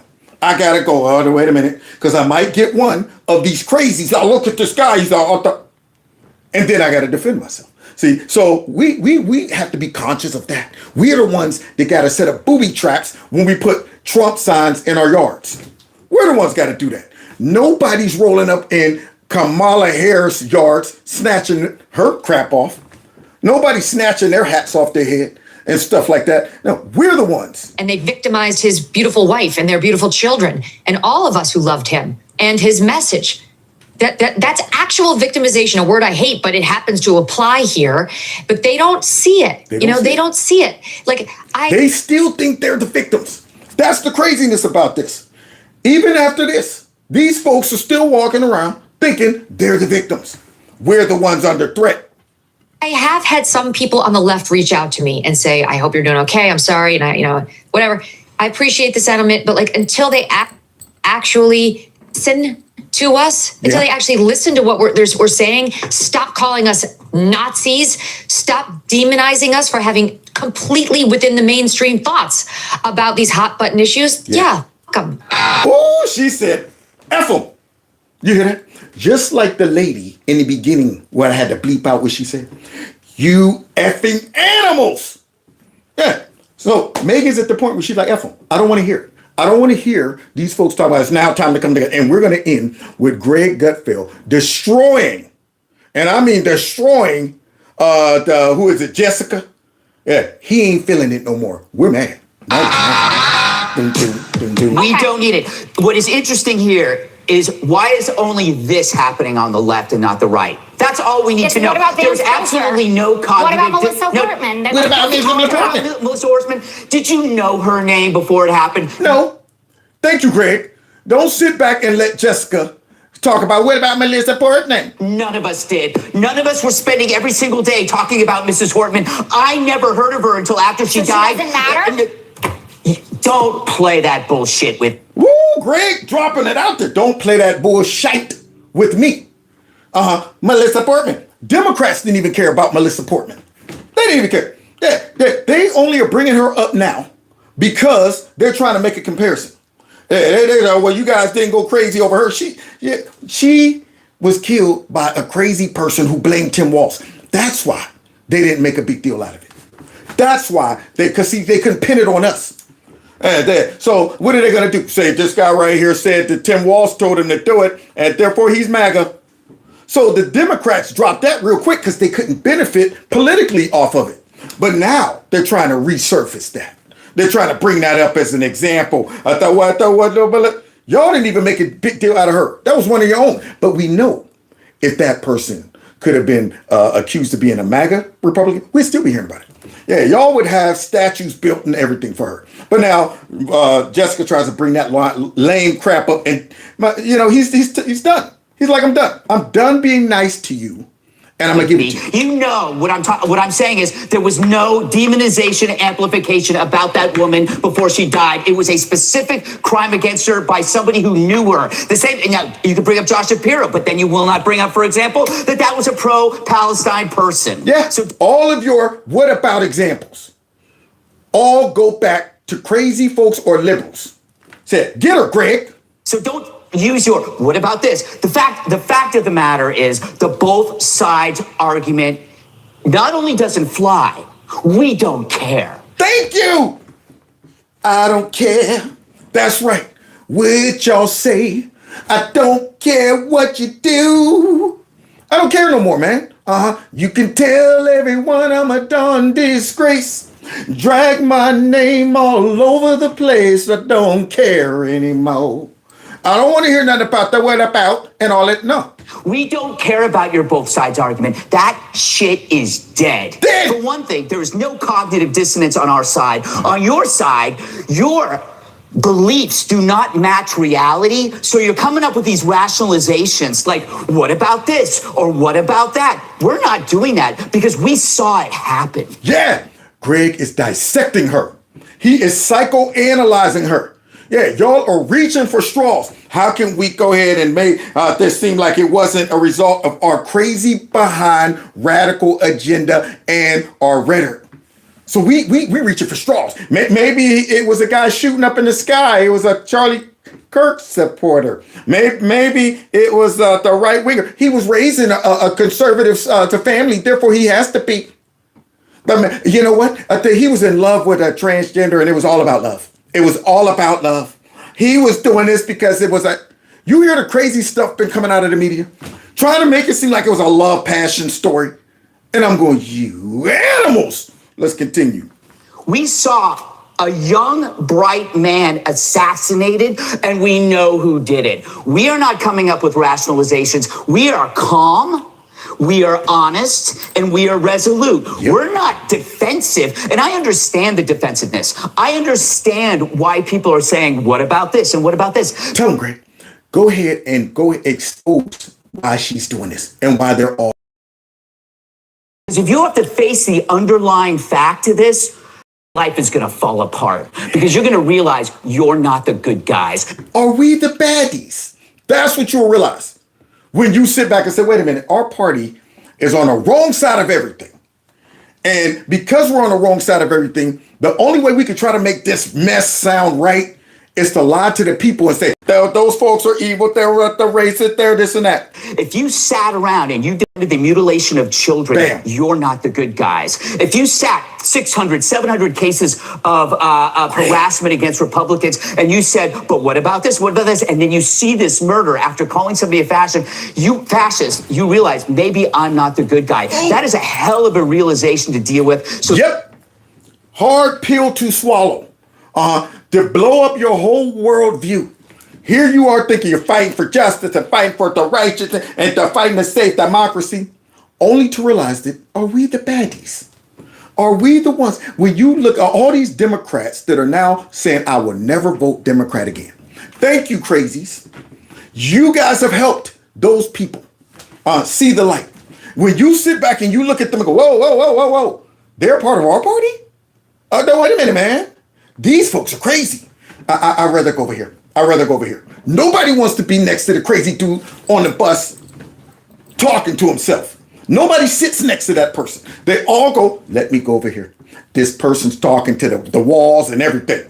So Greg is saying, yeah, the reason y'all need all these excuses, what about, and then you don't know if that, because if you really come down to it, you'll say, you know what? These people have been motivated and been marinated by us. Therefore, you have to grasp at rationalizations. You don't have to do that, Jessica. They do. I don't believe you're part of that group, but why the hell do you have to mimic and echo that crap to us? Yeah. See, you're still a tool of them. When you out here peddling the same talking points that we've been hearing from the Democrat Party. What about Melissa so-and-so? What about Josh Shapiro? And Greg is like, I don't want to hear that no more. You're peddling this garbage. You need this garbage to feel good and sleep good at night. Yeah, it's hard to fall asleep knowing that, wait, maybe me telling everybody that Trump's a white supremacist Nazi, maybe me saying Charlie Trump's words or Charlie Kirk's words are hurting people, his words are maybe I've contributed to that young man going over the edge. That's a hard pill to swallow. Nobody wants to make the confession that, yep, I've been wrong and passionately wrong. Yeah, I've been pushing this mess and sincere about it. And do you know what? I believe it. Only to wake up and say, God, dog, I've been wrong about this? No, I'd rather live the lie. I'm going to keep going ahead. I thought it wasn't me, it wasn't us. Y'all, what about y'all? He was a patsy. That guy was a patsy. He was under the hypnotic spell of a direct-to-consumer nihilism, the trans cult. And you know that. If you can decide that biology is false, you can agree that murder is okay. Bam! See, Greg understands. I've been saying this forever. If you can convince people of the basic biology is not real, you can convince them of everything. Anything. If you could get them to say, you know what, I don't know what a woman is. Well, maybe you don't know what murder is. Maybe you look at murder as, you know what, we're fighting for justice. Maybe you look at it like that. Yeah, if I could break y'all down to where y'all are able to say that, you know what, this is the fundamental truth that we now have suspended because of these people brainwashing us, then surely it's only a small leap to saying I can justify taking somebody out. So thank you, Greg, for hurting her feelings like this. And that humanity is expendable. How you cannot see that alone and see that for what the evil it is without having to attach all of these other things is beyond me. Yep, but Jessica, she got her last fighting, dying effort to say, what about? And Greg's not having it. I just want to be clear, and I want to let people speak. I in no way intended at all to minimize what happened to Charlie. I was horrified by it. I have not been on the five. But the two sides argument, it's like pig Latin to a duck. No. Pig Latin to a duck. And all I'm hearing coming out of her is whack, whack, whack, whack, whack. I don't speak duck. There it is. We're tired of you guys. We don't want to hear the duck. We don't want to hear nothing. Whack, whack, whack. That's all it sounds like. Because folks are animals on your side. So you talking about some whack, whack. Oh, all that I was saying is could we have all of the information before you just say they did this? Because that is a broad brush to paint with this. And this kid Let's have a conversation. No. Charlie had a conversation. He got shot. Bam. So talk time is over. Charlie was the best example of dialogue. Free, just open conversation. And that's what y'all did to him. See, so what? We're to expect. And the celebration afterwards, are we to expect that this isn't a common, feeling on the left? If he was just the person who did this alone and had no support, no backing, no celebrations, maybe we'll have a little more hope that there's a chance that we can all come together. But when we see something like this happen, and all of them folks celebrate it, and I'm talking from the lowest, I'm going, we got a bigger problem than I thought. I thought that maybe it was just a couple crazies. These folks have come out the woodwork, and it's showing that we are in a spiritual battle, a social battle. We're in a cultural battle. Yeah, man, playtime is over. They done pushed us too far. Look, I'm sorry, Jessica. I'm sorry. I'm sorry. You weren't here for a week. You came in here, and it's cold. And I'm sorry, but this is a story that is immune to news cycles. It's immune to rationalizations. It's immune to bias. This thing is with us for good. Yeah. And we all have to deal with that. So that means we can't live by the same arguments that you may be reading about relativism among the media. We can't deal with those stories. It doesn't matter. The media is dead to us on this story. Yep. They built this thing up. Yes. We're dealing with it. We're going to act. We don't care what the whataboutism is anymore. That shit's dead. Bam! Thank you, Greg. We don't care about that mess anymore. Don't get in my face talking about that, you know what? I don't want to hear it. I don't want to hear it. If you got folks out there, hold on, Greg, let me finish it. Sorry. For the swearing as well. I apologize to the American public. I'm going to shut up for the rest of the show. No, Greg. I, for one, sanction what you said. So now, there you have it, guys. I don't want to hear about now we need unity. Now we need to come down, we condemn all of this stuff. Because these same folks who have tried everything to misplace the blame will be the same folks who would not tap out and say, we're the blame. Yeah, they won't accept that. They'll continue with their crazy, radical policies, ideology, and rhetoric that got these crazies up in a frenzy. They will continue. So we got to go ahead and go after the head of the snake. Yeah, these crazy folks on the ground level are just the manifestation of the head controlling the body.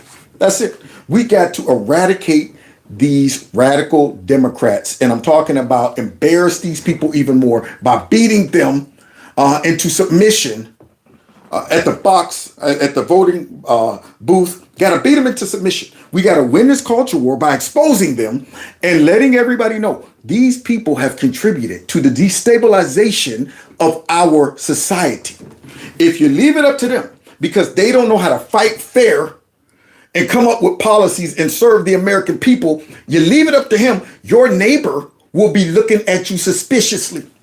A neighbor that might have been knowing you for 20 years. Now all of a sudden you're white supremacists, white nationalists and stuff like that. Just like they turned the crazies against Trump. Who once loved it? So it goes to show that there is a coordinated attack on conservative values and conservatives. And it is all being conspired by the fake news, the Democrats, definitely, and some of these powerful worldly NGOs and globalists and stuff like that.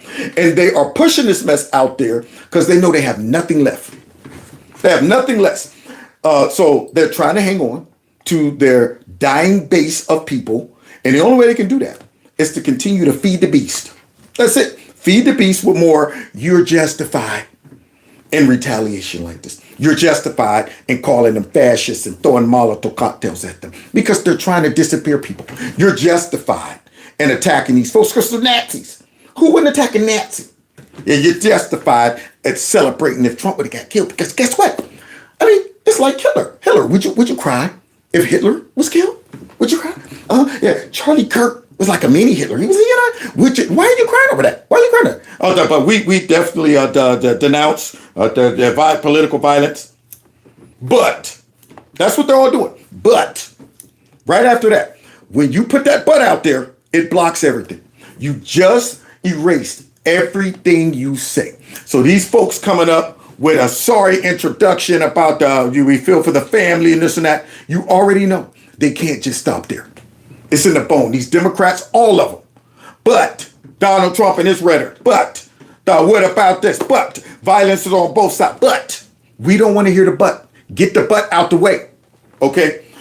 You're the but. That's what it is. When I hear but, I'm looking at it. You're the but. So God bless y'all. God bless America. Yeah, I think I broke a record. 3 hours and 17 minutes. I guess I made up for all of the lost time. All right. So thanks for hanging in there. Yeah, for those that managed to kick it with me this long, we done been through some things tonight. That's right.